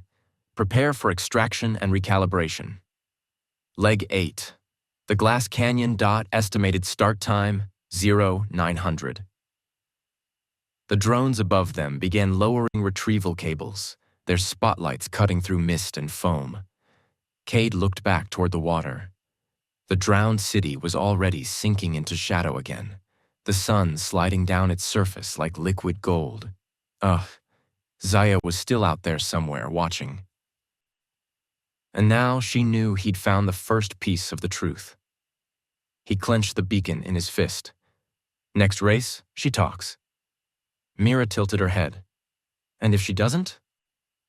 Cade smiled faintly, salt drying on his face. "Then I'll make her." The wind howled across the waves, carrying the scent of iron and ozone. Somewhere far below, the drowned world shifted again, like something alive turning in its sleep. And the race went on. Chapter 8. The Glass Canyon. The desert was gone, the sea behind them. Now the world glittered. They called it the Glass Canyon, though it wasn't glass at all. It was a labyrinth carved into what used to be a solar megafarm, hundreds of square miles of mirrored panels, towers of shattered plex, and collapsed conduits that shimmered like ice in the sun. Every surface reflected light in different directions, bending perspective, creating false turns, false walls, false everything. It was beautiful and deadly.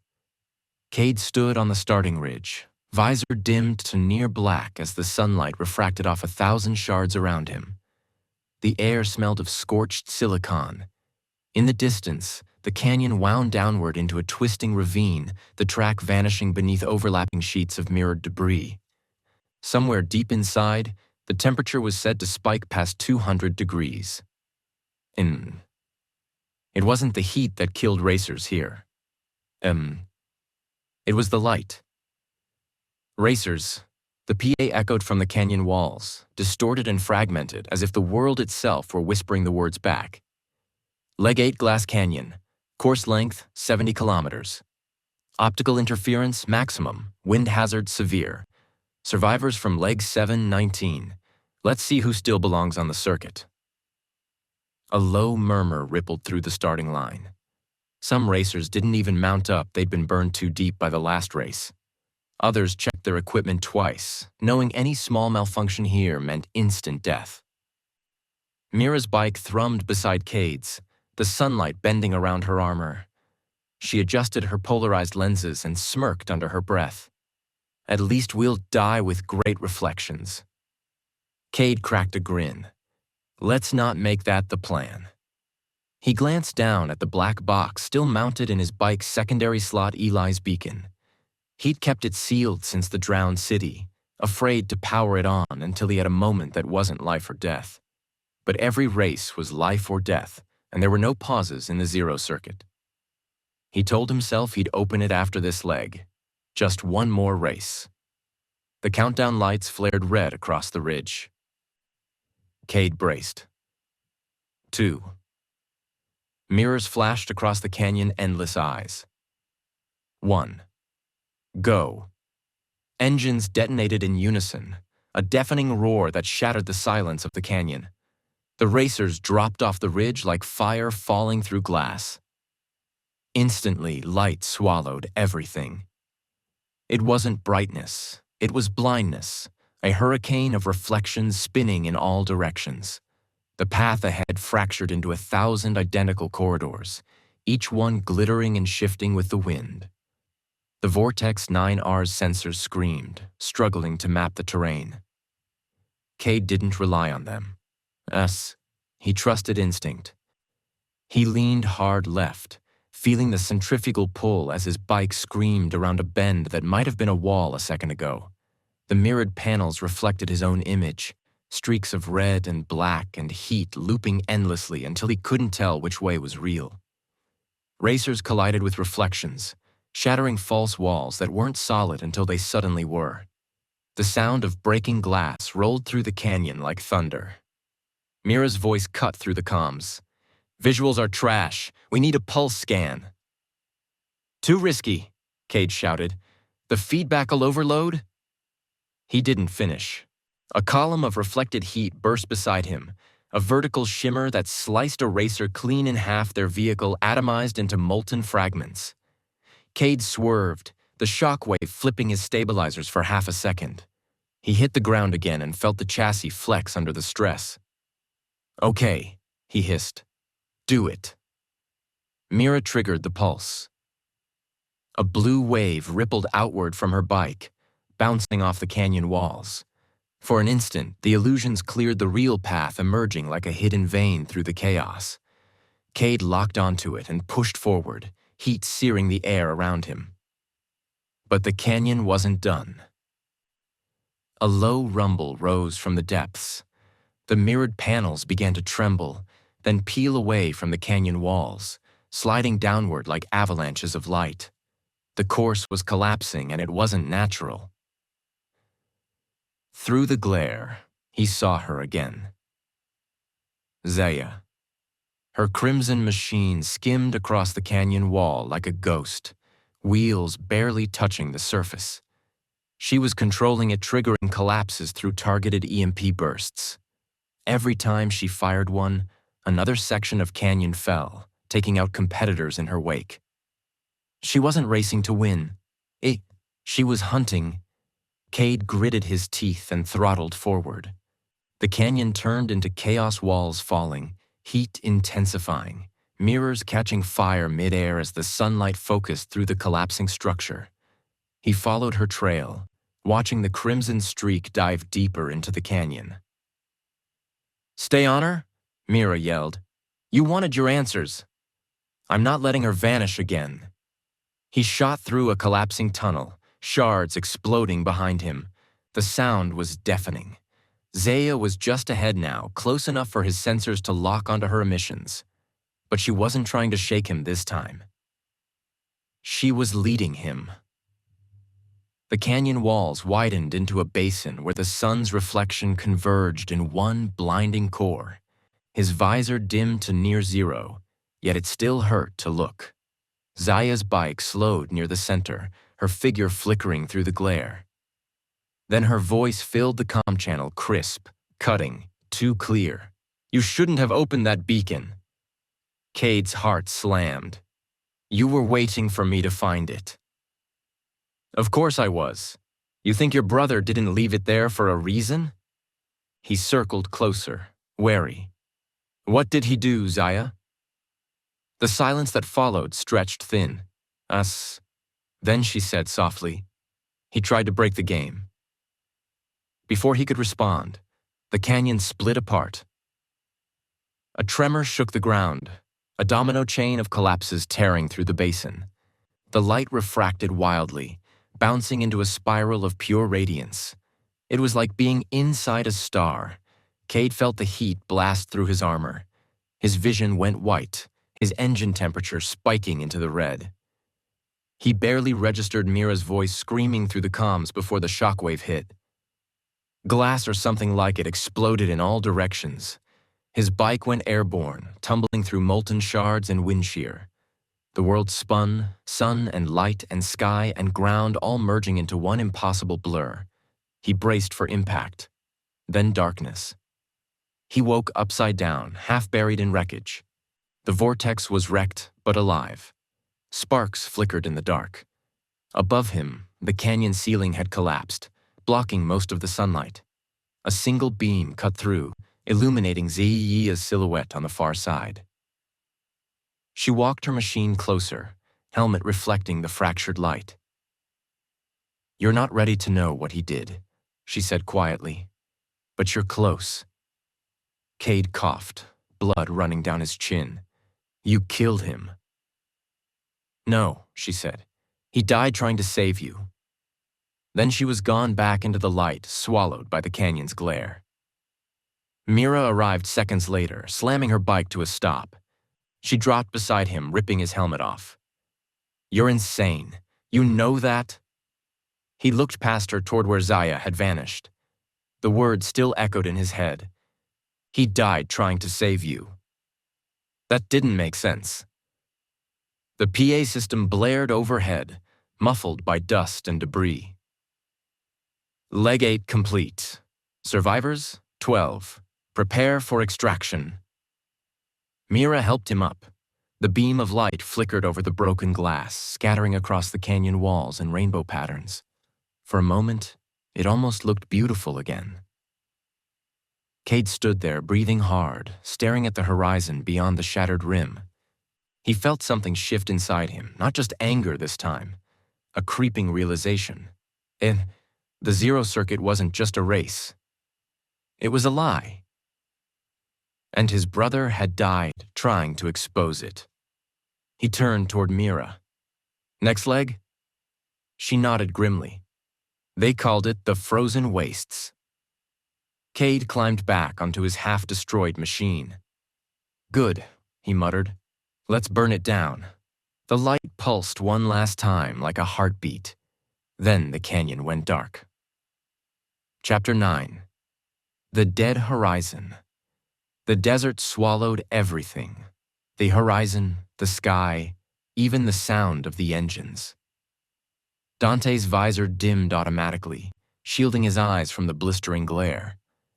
What had once been Nevada was now a sea of cracked glass and shifting dunes, an endless stretch of molten terrain warped by decades of solar storms and heat waves. Locals called it the Dead Horizon, though most of them were long dead. The wind howled across the plains, carrying the smell of scorched metal and sand that shimmered like powdered fire. His pulse was steady, but his hands clenched tighter around the steering grips as the countdown began. 10 lights lined the metallic ridge ahead, blood red, pulsing like a heartbeat. Each one would fade in sequence before the world went to hell again. Welcome to Stage 9 of the Zero Circuit. The announcer's voice boomed through his earpiece, almost mocking in its cheerfulness. The Dead Horizon. 90 kilometers of open desert, unstable sand, and solar geysers. No rules, no mercy, no guarantees. You crash, you fry. Static crackled as the comms cut through interference.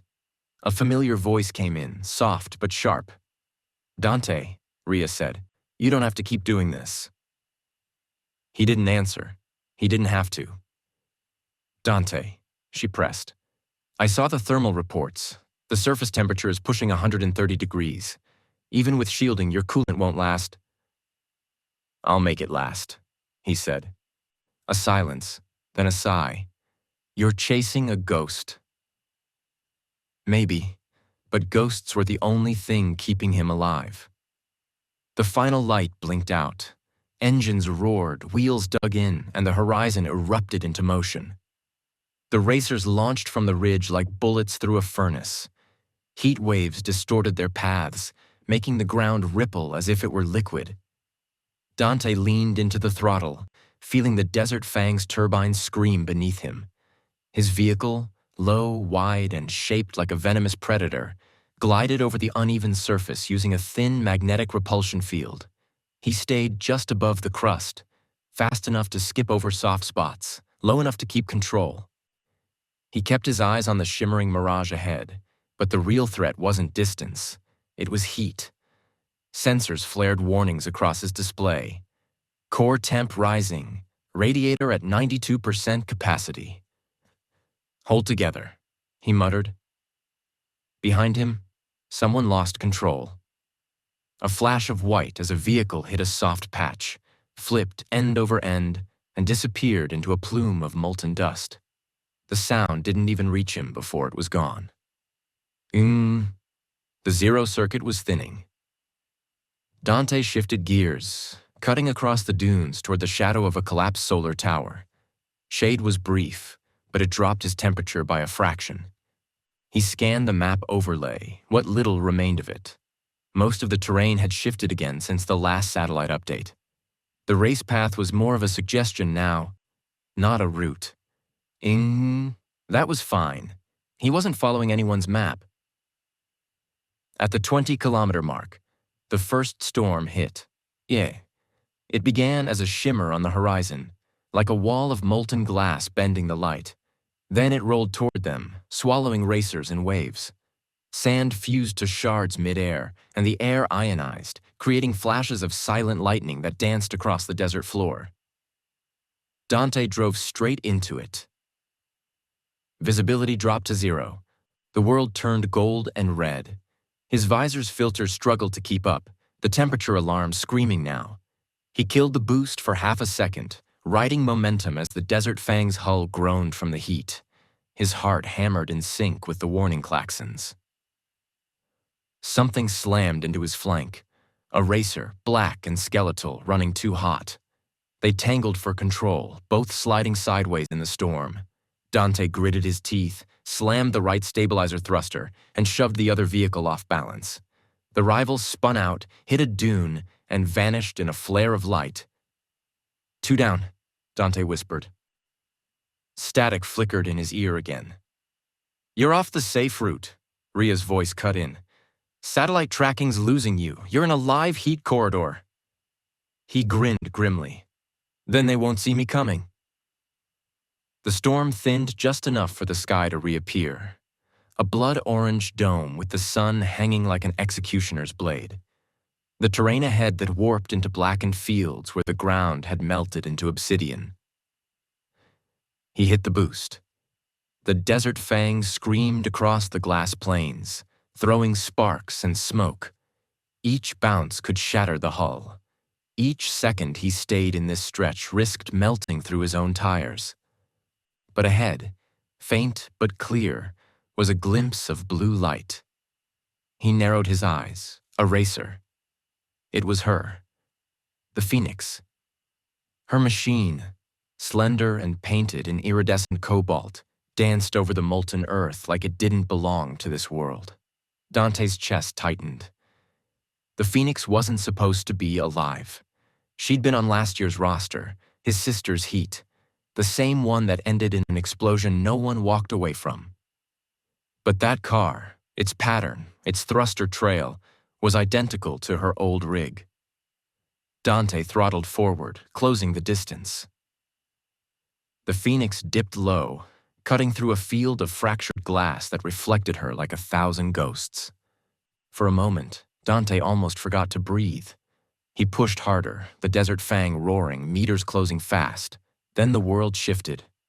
The horizon fractured open. A sinkhole, no warning, no map marker, just a 30-foot drop into the core of the desert. He barely reacted in time. The Fang's boosters fired downward, kicking him into a near hover as the sand gave way beneath. The Phoenix cleared it with surgical precision, flames curling from her thrusters as she vanished into the distance.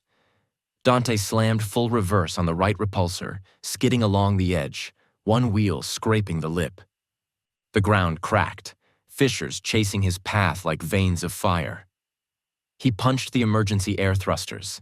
The Fang lifted half a meter, just enough. He soared forward, clearing the pit by inches. When he landed, his right stabilizer tore off. The car screamed in protest but stayed alive. "Come on," he hissed. "Not now." But the Phoenix was gone. He drove blind for another hour, through stretches of cracked glass and searing heat, following the trail of melted sand her engines had left behind. When the sun finally dipped behind the dunes, the dead horizon cooled into something almost beautiful. The glass fields reflected the twilight like an ocean of mirrors. He slowed to a stop on a ridge, the Desert Fang hissing and ticking from the heat. "Ria," he said softly, "you picking up her signal?" A pause, static, then, "Negative, only you. You're the last one in range." His gut twisted. Last? Last active racer," she confirmed. "All others are offline or terminated." He looked out over the glowing dunes. The dead horizon stretched silent and infinite. And somewhere out there, the Phoenix drove on, alone, ahead, like a ghost from a life he'd buried. He sat in the cockpit for a long moment, engine idling low, desert wind whispering through shattered glass. Then he switched the Fang to idle stealth mode and unbuckled. The stars overhead flickered through the haze. Next time, he murmured. And for the first time in the race, Dante wasn't sure if he meant catching her or finally letting her go. Chapter 10. The Glass Cathedral. The dead horizon fell behind him like a fever dream. But the road ahead wasn't mercy. It was evolution. Dante hit the acceleration strip leading into the next biome, a long metallic runway rising out of the dunes like a scar. The desert wind screamed past him as the heat haze gave way to darkness, the kind that swallowed color, sky, and memory. For a second, he thought his visor had malfunctioned. Then the light returned, cold, fractured, refracted. He had entered the glass cathedral. Nay, what had once been a megacity now stood entombed beneath miles of crystallized sand, the skyscrapers buried up to their shoulders, their remains fused into glittering spires. The air here shimmered with static energy. Lightning veins flickered between towers like the pulse of a dying god. It wasn't just beautiful. It was lethal. "Welcome to Stage 10, the announcer boomed, voice glitching as if from another era. "Glass Cathedral, where angels burn their wings." A static-laced laugh followed before cutting out completely.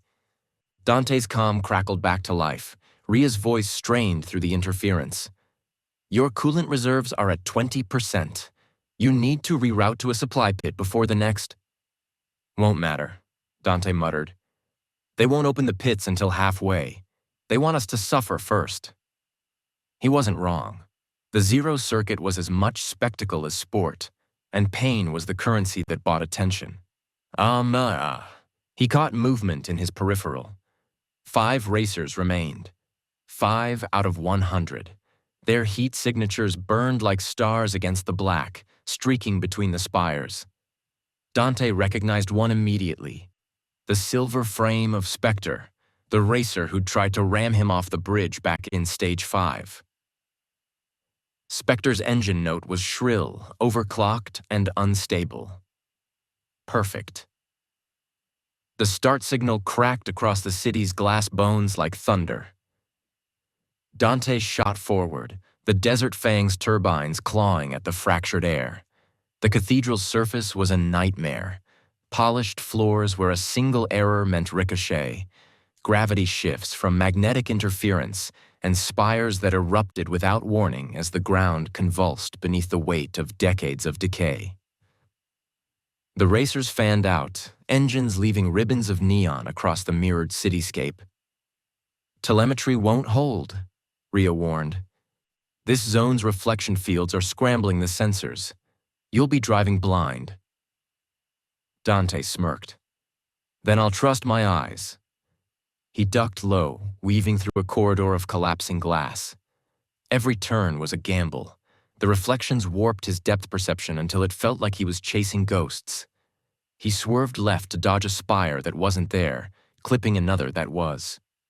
The impact sent cracks spidering across the Fang's side armor, glittering in the ambient glow. Through the chaos, one reflection caught his attention, a glimmer of blue flame darting between the towers. The Phoenix, again. Dante's pulse spiked. The blue car seemed almost spectral, its path deliberate but untouchable, like it knew the track before it existed. Every time he closed the gap, she vanished into a reflection, reappearing somewhere impossible. "Come on," he whispered. "You're not real." But the part of him that still dreamed refused to believe it. Halfway through the cathedral, the racers hit the core spire, a vertical labyrinth rising into the clouds. The only route through was up. Spectre took the lead, boosters flaring silver. His engine howled as he launched into the spiral ramp encircling the tower. Dante followed, G-forces crushing him into the seat as centrifugal tension made every bone ache. Glass shards rained down like meteors. "System's overheating," Ria warned. "You need to vent." "Can't. If you don't, you'll—" He cut the line. Spectre was ahead by meters. Dante could see the exhaust flames painting arcs in the reflected world around him. Each rotation climbed higher into chaos. Broken beams, floating debris, the dissonant hum of structural failure. Then, without warning, a sound like the world splitting in two. The spire cracked. The entire upper half began to fall. Dante's reflexes took over. He slammed the emergency air jets, launched off the spiral wall, and sailed through the collapsing tower. Glass rained past like crystal rain. Spectre tried to follow, but his timing was off by a breath. The top half of the spire collapsed directly onto him. The silver vehicle detonated in a flash that sent shockwaves through the canyon of mirrors. Dante landed hard on a lower level, the fangs skidding sideways. His vision pulsed red from the impact. 4 racers left. The cathedral began to change. The collapse had triggered a chain reaction, the mirrored surfaces fracturing and recombining, creating an infinite kaleidoscope of roads that folded over each other. It was beautiful madness, like driving through a broken dream. He hit the boosters again, racing through tunnels of light.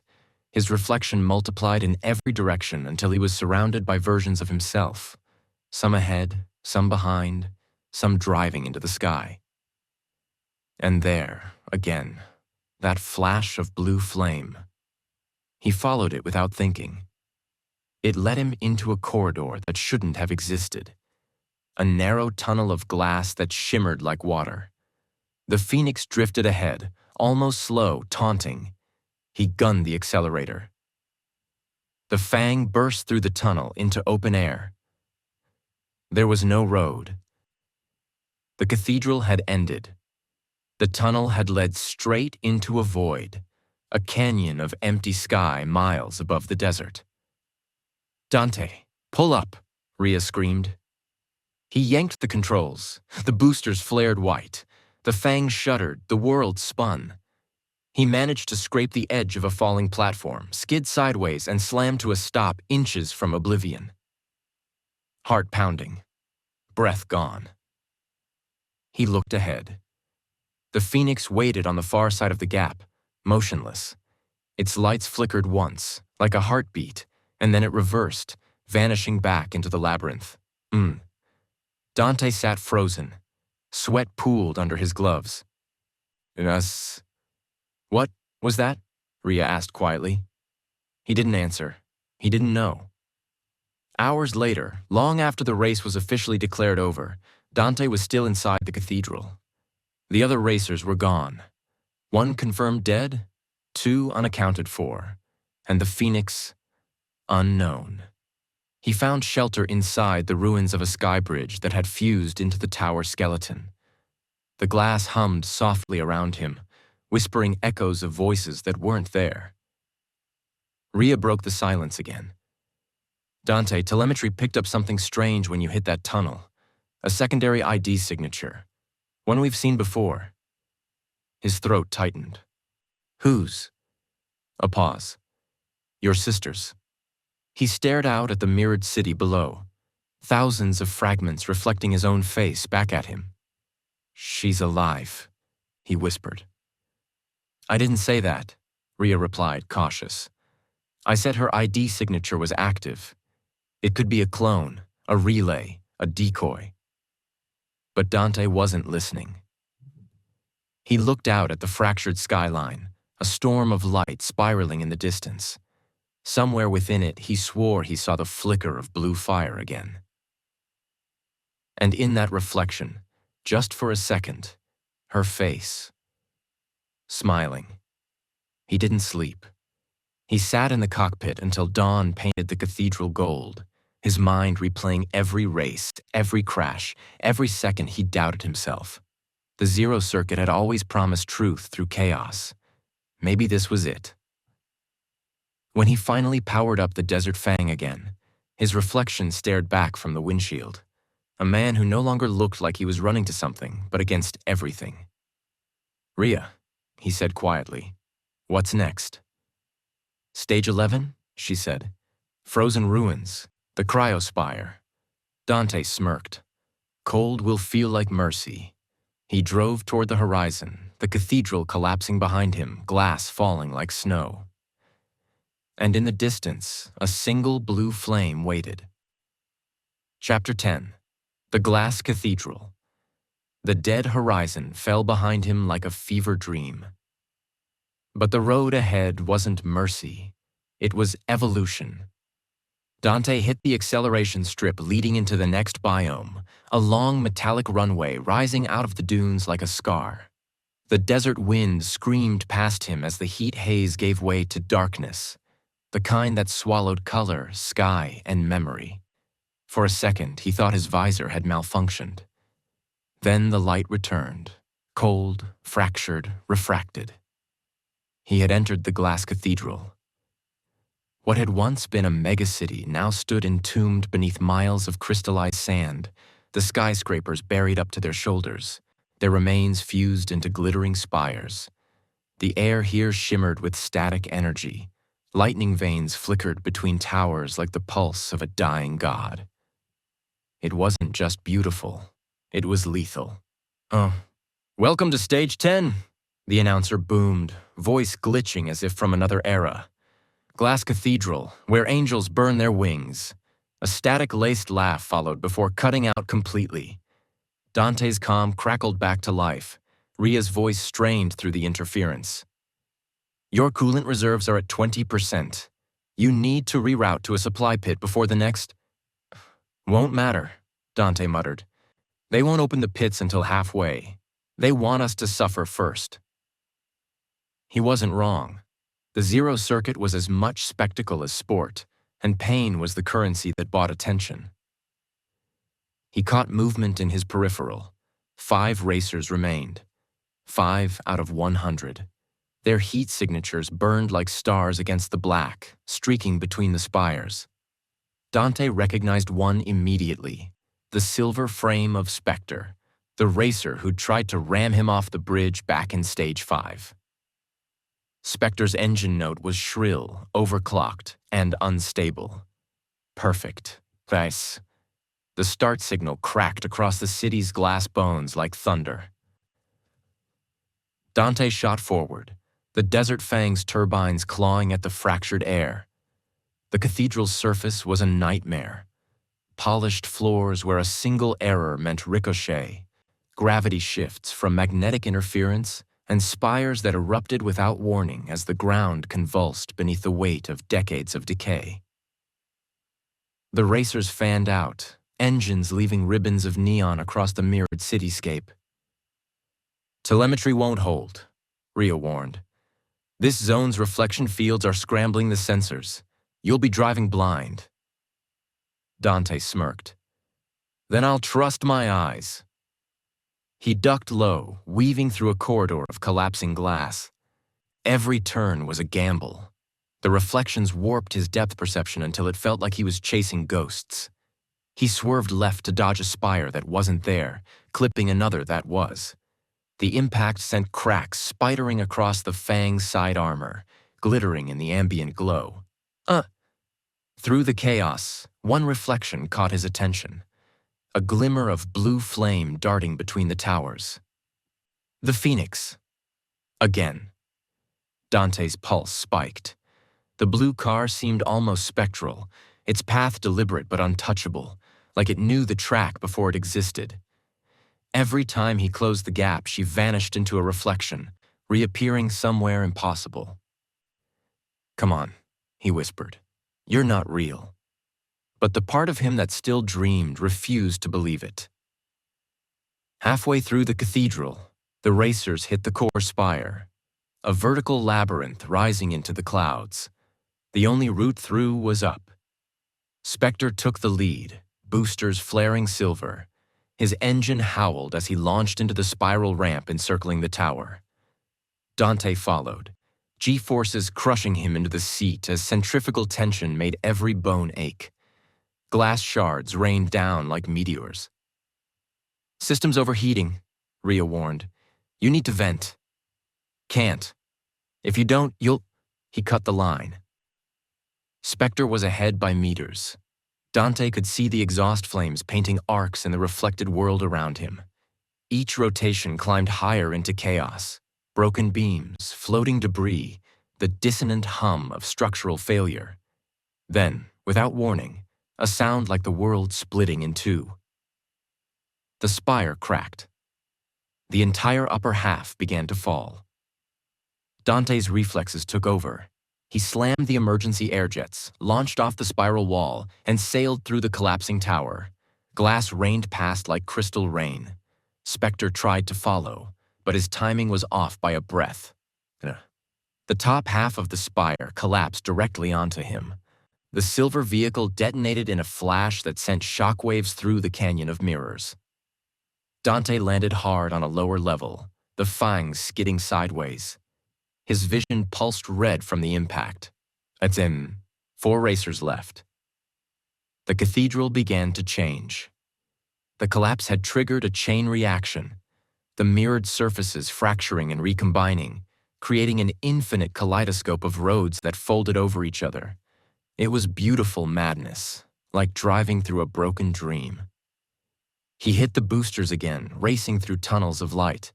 His reflection multiplied in every direction until he was surrounded by versions of himself. Some ahead, some behind, some driving into the sky. And there, again, that flash of blue flame. He followed it without thinking. It led him into a corridor that shouldn't have existed, a narrow tunnel of glass that shimmered like water. The Phoenix drifted ahead, almost slow, taunting. He gunned the accelerator. The Fang burst through the tunnel, into open air. There was no road. The cathedral had ended. The tunnel had led straight into a void, a canyon of empty sky miles above the desert. "Dante, pull up!" Rhea screamed. He yanked the controls. The boosters flared white. The Fang shuddered. The world spun. He managed to scrape the edge of a falling platform, skid sideways, and slam to a stop inches from oblivion. Heart pounding, breath gone. He looked ahead. The Phoenix waited on the far side of the gap, motionless. Its lights flickered once, like a heartbeat, and then it reversed, vanishing back into the labyrinth. Dante sat frozen. Sweat pooled under his gloves. "What was that?" Rhea asked quietly. He didn't answer. He didn't know. Hours later, long after the race was officially declared over, Dante was still inside the cathedral. The other racers were gone. 1 confirmed dead, 2 unaccounted for, and the Phoenix, unknown. He found shelter inside the ruins of a sky bridge that had fused into the tower's skeleton. The glass hummed softly around him, whispering echoes of voices that weren't there. Rhea broke the silence again. "Dante, telemetry picked up something strange when you hit that tunnel. A secondary ID signature. One we've seen before." His throat tightened. "Whose?" A pause. "Your sister's." He stared out at the mirrored city below, thousands of fragments reflecting his own face back at him. "She's alive?" he whispered. "I didn't say that," Rhea replied, cautious. "I said her ID signature was active. It could be a clone, a relay, a decoy." But Dante wasn't listening. He looked out at the fractured skyline, a storm of light spiraling in the distance. Somewhere within it, he swore he saw the flicker of blue fire again. And in that reflection, just for a second, her face, smiling. He didn't sleep. He sat in the cockpit until dawn painted the cathedral gold, his mind replaying every race, every crash, every second he doubted himself. The zero circuit had always promised truth through chaos. Maybe this was it. When he finally powered up the Desert Fang again, his reflection stared back from the windshield. a man who no longer looked like he was running to something, but against everything. "Rhea," he said quietly, "what's next?" "Stage 11, she said. "Frozen ruins, the cryospire." Dante smirked. "Cold will feel like mercy." He drove toward the horizon, the cathedral collapsing behind him, glass falling like snow. And in the distance, a single blue flame waited. Chapter 11. The Cryospire. The temperature dropped so fast it felt like falling through time. Dante's windshield glazed with frost as the desert fang cut through the night, engines howling against the wind. The neon dunes and molten glass of the last biome had vanished, replaced by a wasteland of white and steel, the world reborn in ice. The cryospire stood ahead. Once it had been a climate stabilization tower designed to cool the planet during the solar flare age. Now its core vented endless frost into the skies, creating a continent-sized blizzard that never ended. The tower pierced the clouds like a frozen knife, each gust of wind sharp enough to cut metal. Rhea's voice came through, faint, hollow. "Z. You're entering the cryospire perimeter. Visibility will be near zero. The surface temperature's dropping below -80. "Perfect," Dante murmured, pulling his gloves tighter. "Let's see how fast death freezes." The race countdown began again, projected against the blizzard's heart. 10 crimson lights in the snow. The world around him shook with the roar of turbines and reactors. 4 racers remained. Somewhere beyond the storm, the Phoenix waited. The start light flared, and a engine screamed into the void. The storm swallowed them whole. Within seconds, Dante could see nothing but white. The Fang's sensors flickered and died. The snow's static fried the system. He switched to manual, gripping the controls until his knuckles cracked. The ice field stretched infinitely, glittering like shattered diamonds. Geysers of frost burst from the ground, flash freezing anything that moved too slow. Dante's exhaust left blue trails through the blizzard like veins of fire cutting through a dead planet. Wind howled. Metal sang. And something moved inside the storm. A dark blur crossed his path. A racer, or maybe a shadow. Dante jerked the wheel, drifted sideways, missed a collapsing ridge by inches. He hit the throttle, leaning into instinct now, racing by feel, not sight. That's when he saw it. A glimmer of cobalt light through the snow. The Phoenix. She cut across the storm like a phantom, smooth, effortless, tireless. The blue glow of her thrusters burned against the whiteout, the only color in the world. Dante pushed after her, boosters igniting, the fangs skimming over ice as thin as glass. The storm screamed louder. The horizon bent. For a second, it looked like the sky itself was tilting. He blinked, and the Phoenix was gone. Only her reflection remained, shimmering on the frozen ground like an afterimage. He drove through it. Nothing. The temperature kept falling. Inside the cockpit, frost spread across the panels, tracing veins of ice over the metal. The Fang's heat warning blinked red, not because it was too hot, but because the systems were dying. Rhea's voice broke through again, weak and distorted. "Dante, you have to find cover. The storm's magnetic pulse. Your vehicle can't—" Static swallowed her. He was alone. His breath fogged the visor. His body trembled despite the heating mesh in his suit. He could feel his thoughts slowing, his muscles stiffening. Then the storm parted. For a heartbeat, the cryospire loomed in full view, a mountain of ice and steel stretching beyond the clouds. Lightning arced along its frozen ridges, and at its center, a spiral track rose into the heavens. The final lap. He gunned the engine. The Fang surged forward, breaking through drifts that exploded into glitter. He climbed the cryospire's base ramp, wheels scraping against ice, boosters roaring in protest. Wind pressure built until it felt like the air was a wall. Halfway up, he caught a reflection in the ice beside him. His own face, pale and hollow. But behind him, faintly visible through the frost, another figure stared back. His sister. Her eyes were calm. Her lips moved silently. Then the mirror cracked. The cryospire's interior tunnel was a labyrinth of frozen machinery. Every wall breathed frost. Every turn echoed with the groan of collapsing metal. Dante's tires screeched as he drifted through the corridors, sparks and snow trailing behind him. Suddenly, movement ahead. Something massive. One of the other racers, Vex, burst through a crossway. His vehicle, a monstrous tank of black chrome, slammed into Dante's flank. Both skidded across the ice, locked in a death roll of engines and fury.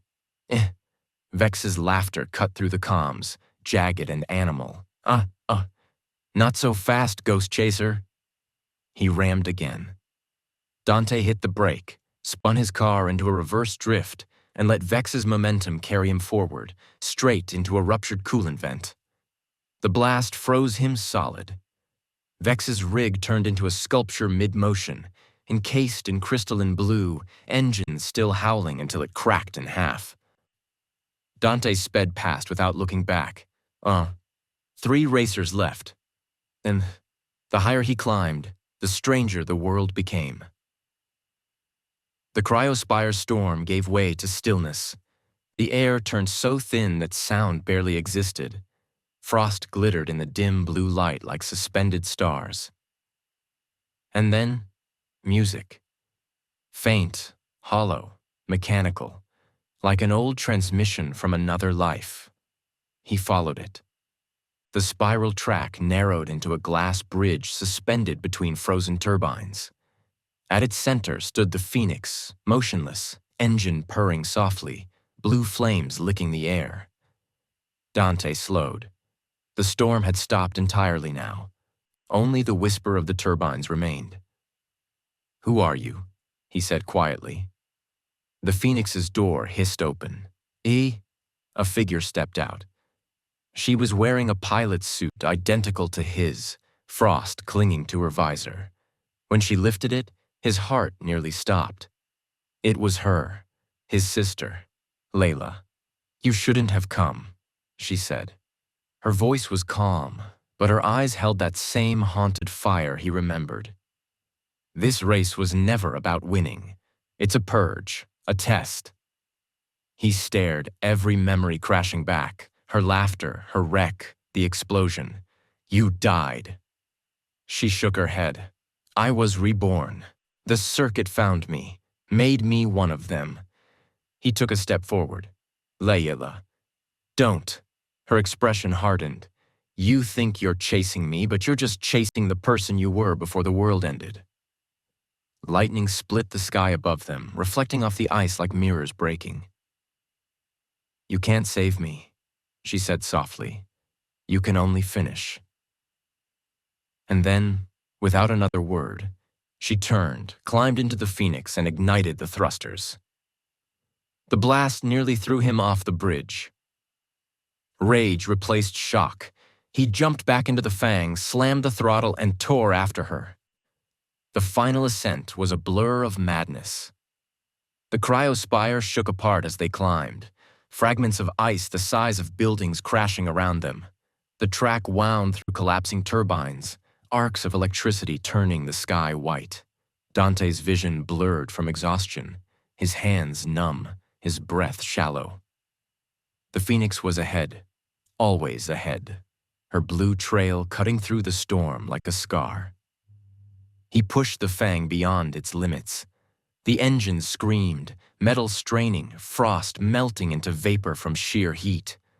"Layla," he shouted into the comms. "If you're real, stop running." Her voice came back, faint, distant. "I'm not running, Dante. I'm showing you the finish line." The cryospire's peak came into view. a vast platform of ice suspended in lightning. The Phoenix hit it first, spinning into a perfect drift, her car facing his as he came barreling up the ramp. The two vehicles slammed head-on, not in impact but in proximity, sliding side by side until they were nose to nose, engines idling, frost hissing from vents. They stared at each other across the snow. Layla's eyes glowed faintly blue now, inhuman. "The circuit doesn't end," she whispered. "It evolves." And before he could respond, the ice beneath them cracked open. The world fell away. Dante's scream was lost to the wind as both cars plummeted into the glowing heart of the cryospire. Light, sound, silence. Then, nothing. When he awoke, everything was white. No car, no track, no sky. Just snow. The Fang's wreckage lay half-buried nearby, still smoking. His visor flickered weakly. Ria's voice crackled through, broken and faint. "Dante, you're off the map. There's no signal from the tower. Static." He looked up. In the distance, through the snow, he saw a single trail of blue light carving across the horizon. Still racing, still alive. He took one shaking breath, stood, and whispered into the storm. "I'm coming." Chapter 12. The Spiral Rift. The wind screamed like it had a voice. Inhab. A voice that wanted them dead. Kira's Gravrunner shot through a vertical canyon of broken skyscrapers, the walls shimmering with neon reflections off the rain-slicked glass. The spiral rift was unlike any course before it, a labyrinth of descending spirals carved through the remains of a megacity that had collapsed in on itself decades ago. The ground was gone. Everything hung suspended, stacked, spinning, and leaning into the void like a city swallowed by a vortex. The starting line wasn't even a line. It was a platform, floating on magnetic stabilizers that hummed underfoot. Below, thousands of feet down, clouds of glowing smog roiled over a molten fissure in the earth, the source of the rift's name. Heat shimmered through the mist, bending light, distorting motion. Racers whispered that this course had no finish line, that it simply ended when everyone but one was dead. Kira didn't believe in legends anymore. She believed in grit.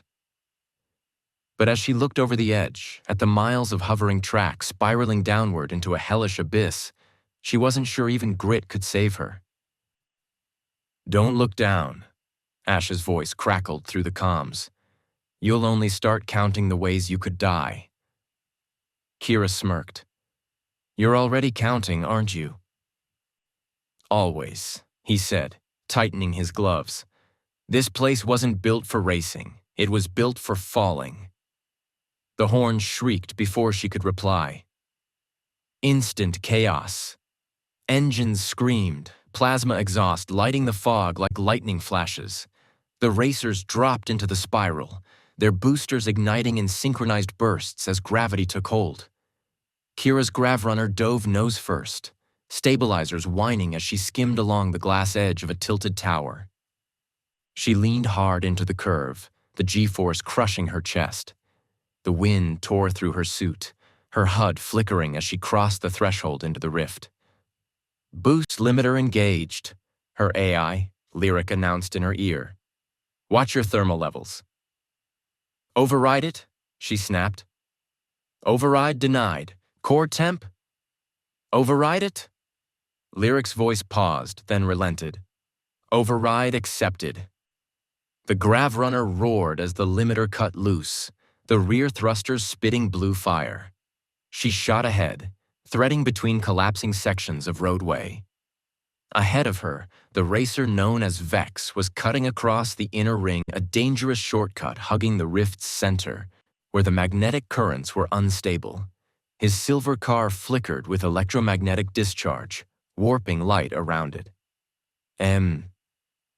Vex, you suicidal bastard," Ash muttered. Kira followed. The inner ring trembled. Steel beams snapped like bones beneath them. The magnetic rails began to pulse erratically, their guiding force glitching under strain. Sparks filled the air as racers behind them tried to follow and were swallowed by the gap. "Magnet field destabilizing," Lyric warned. Kira grit her teeth, slamming the grav runner sideways as she skimmed over the pulsing field. The track glowed red, heat waves distorting her vision. Then the rift shifted. A low rumble rolled through the canyon, deep as thunder. A moment later, the skyscrapers began to move. "Structural collapse detected," Lyric said. "No," Kira said wide-eyed. "It's rotating." The entire structure, hundreds of levels deep, was slowly twisting. The spiral itself was alive. The ruins rotating on a massive subterranean axis like some long-dead machine awakening. Tracks that were once descending now tilted sideways. Ash's gravrunner drifted beside hers, stabilizers flaring. "Tell me you're seeing this." "Oh, I'm seeing it," she said, yanking the wheel to avoid a falling tower that exploded into a rain of glass. "The course is shifting mid-race." The control station up top, if it even still existed, wasn't answering. No one was controlling the rift now. The spiral was controlling itself. Vex was still ahead, his car slicing through the haze like a ghost. Kira could barely keep up as the gravitational fields changed direction again. Now they were racing sideways along what used to be a vertical wall. The entire cityscape had turned on its side, skyscrapers jutting horizontally like teeth. Racers screamed over the comms as their vehicles lost alignment and spun into the void. Kira's muscles burned as she forced the grav runner into the new angle, feeling the entire chassis strain beneath her. A glowing fissure opened beneath the track, spewing molten light. The rift's core. "Temps hitting critical," Lyric blared. "We can't stay near the axis." "We don't have a choice," she shouted, sweat dripping down her temple. Vex's trail vanished into the heat shimmer. Then, for the first time, Kira saw a burst of white from the heart of his engine. Not like plasma, but like lightning itself. "What the hell is that?" Ash said. "I think he's using a phase drive," Kira said. "Experimental tech. It bends space around the vehicle." "That's illegal." "So is surviving, apparently," she snapped. The rift's rumbling intensified. The twisting motion accelerated, tearing the air into whirlwinds. A whole tower sheared loose and fell, spinning downward like a spear. And Kira ducked under it, her grav runner scraping against a rail so hard it threw sparks like fireworks. Her rear stabilizer went out, alarms flashing. "Ah, right thruster offline," Lyric said. "I noticed." She overcompensated, twisting the car mid-air to stabilize before hitting the next curve. The force slammed her back into the seat, pain radiating through her arms. Ash's voice came through again, ragged. "Kira, if you don't pull up..." The track exploded. The blast threw her sideways into a broken walkway. Her grav runner rolled twice, crashed through the glass of an office building still hanging in midair, and finally came to a stop half buried in debris. Steam hissed from every seam. She coughed, slamming her palm against the harness release. "Lyric, report?"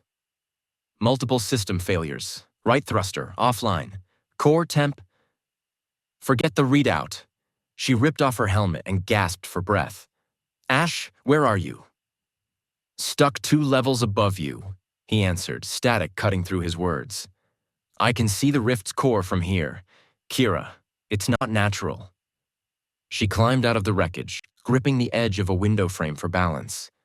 Below, the spiral's glowing heart pulsed a massive magnetic reactor still alive, buried under centuries of ruin. "That's not a reactor," she whispered. "It's a containment field." "For what?" The rift shook again, harder than before.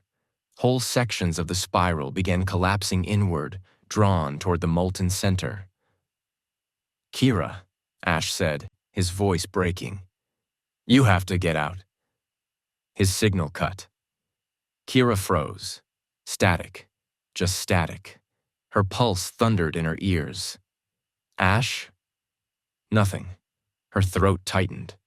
She forced her shaking hands back into the wheel and reignited the gravrunner. The core sputtered, flickered, then roared to life. She slammed the throttle.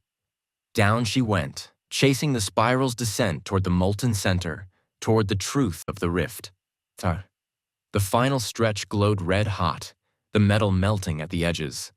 Vex was still ahead, his car now leaving trails of energy that bent the space behind him. He was going for the core. Kira narrowed her eyes. Not without me. She overrode every safety lock, every limiter. The gravrunner screamed as its engine ignited to full capacity. The glass melted beneath her wheels as she caught up, both racers diving toward the rift's eye.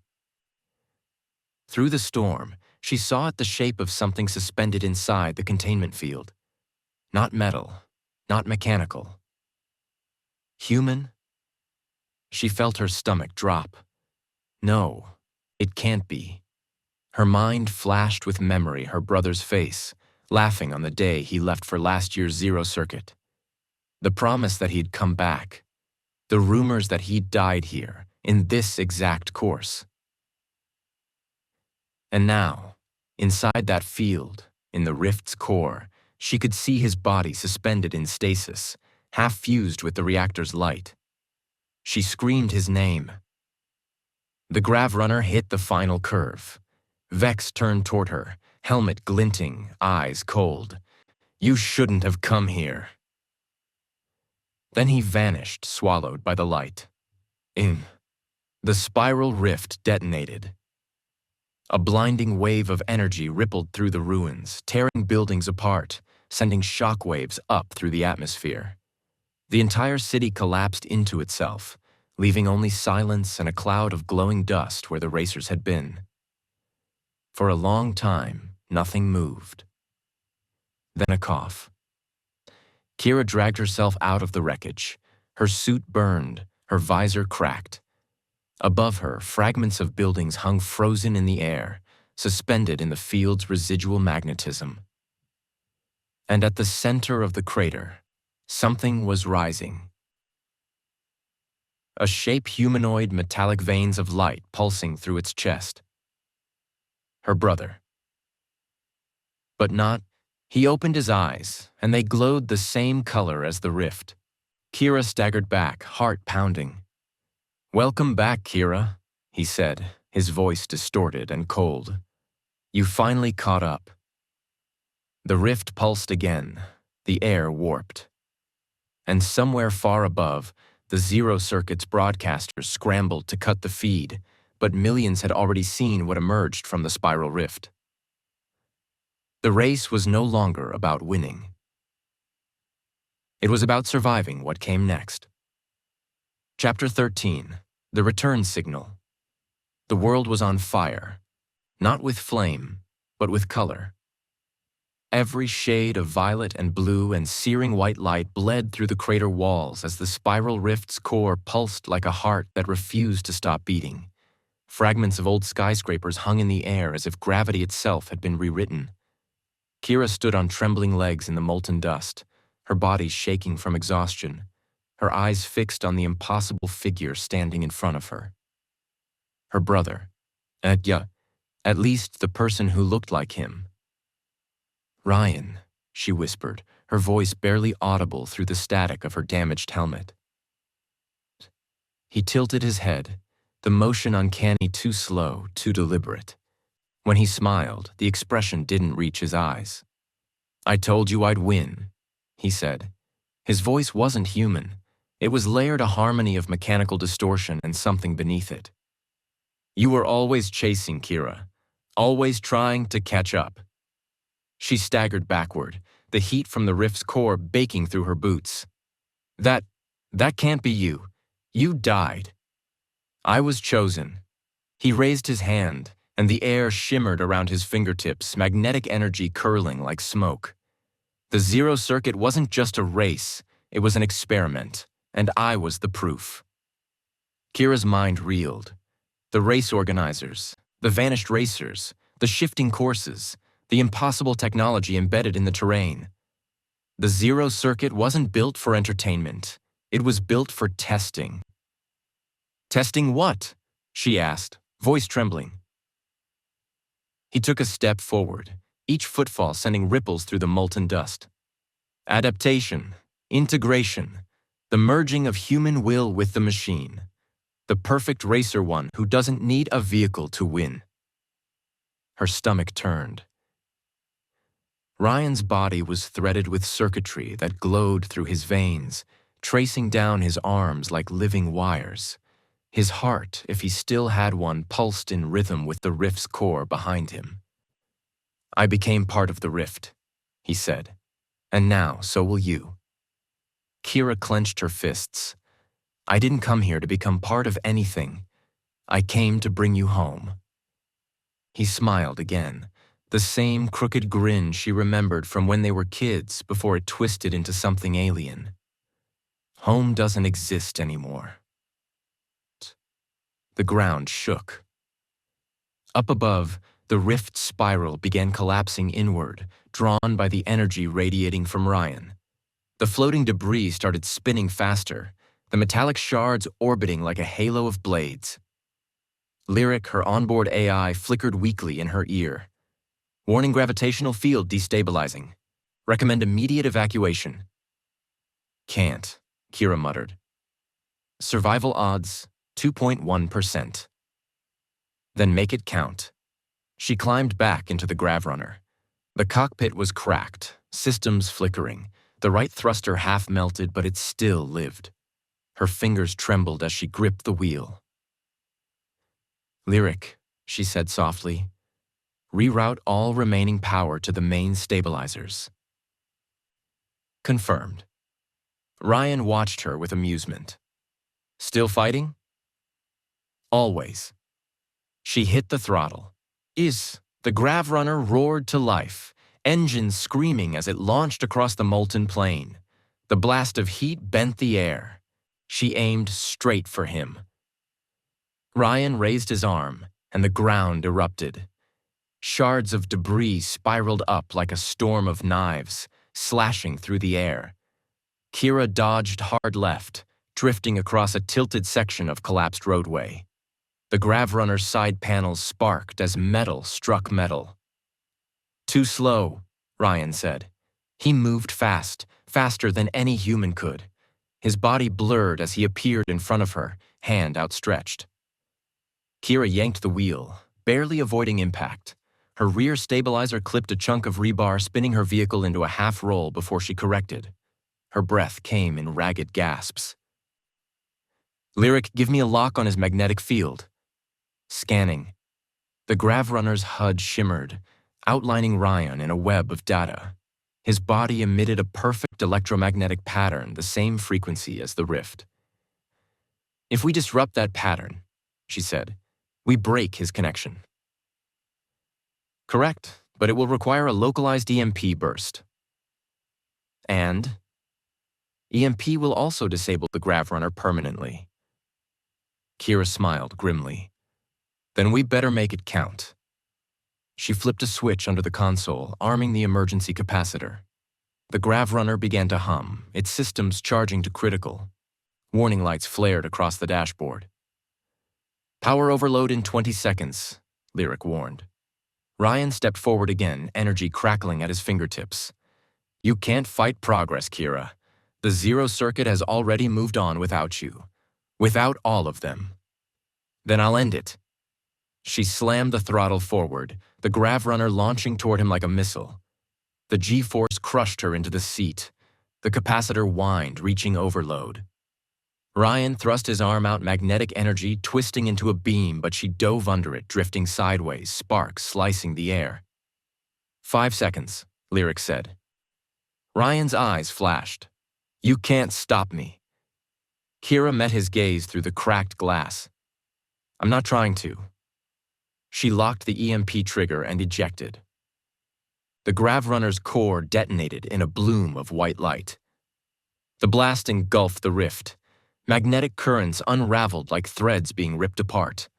The world went silent for half a heartbeat, then exploded with a roar that tore through the canyon. Kira hit the ground hard, her visor shattering.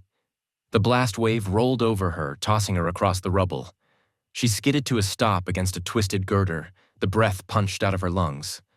When she looked up, the rift's light was gone. Smoke drifted through the crater. The air was thick with static. And Ryan, or whatever he'd become, was on his knees. His body flickered, the circuitry beneath his skin burning out one line at a time. He looked up at her, his voice broken. "You still can't win." "Doesn't matter," she said weakly. "You're free now." He reached for her, then disintegrated into dust and light. The spiral rift collapsed. The floating debris crashed down, burying the crater in ruin. For a long time, there was only silence. Then, a faint beeping in Kira's ear. "Lyric?" she whispered. "Minimal systems restored," the AI replied faintly. "Long-range transmission available." "Send a distress signal. Anyone still out there?" "Anyone." A pause. Then static cleared, and a voice came through distant, broken, but human. Kira? This is Ash. I'm still alive. I'm somewhere north of the rift." Her heart skipped. "Ash? I saw the explosion. Thought you were gone." "Not yet."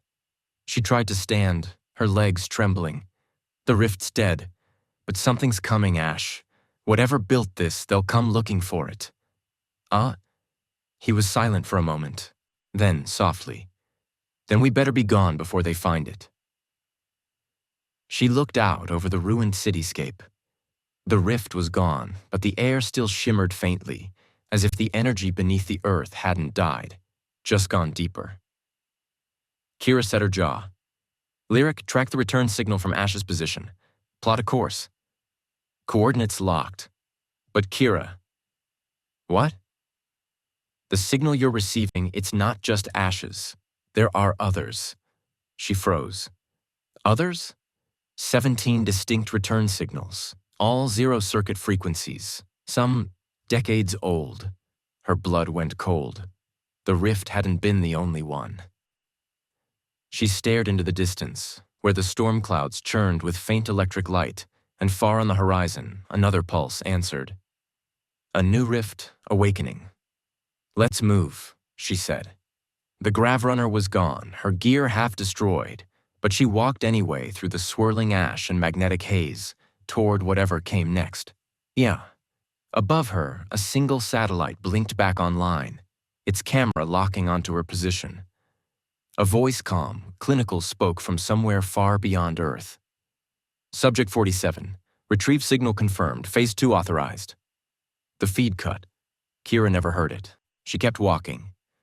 Through the smoke, through the ruin, through the aftermath of speed and survival and everything she thought she'd known. The zero circuit wasn't over. It was only just beginning. Thank you for joining us on this journey. Until next time, stay safe.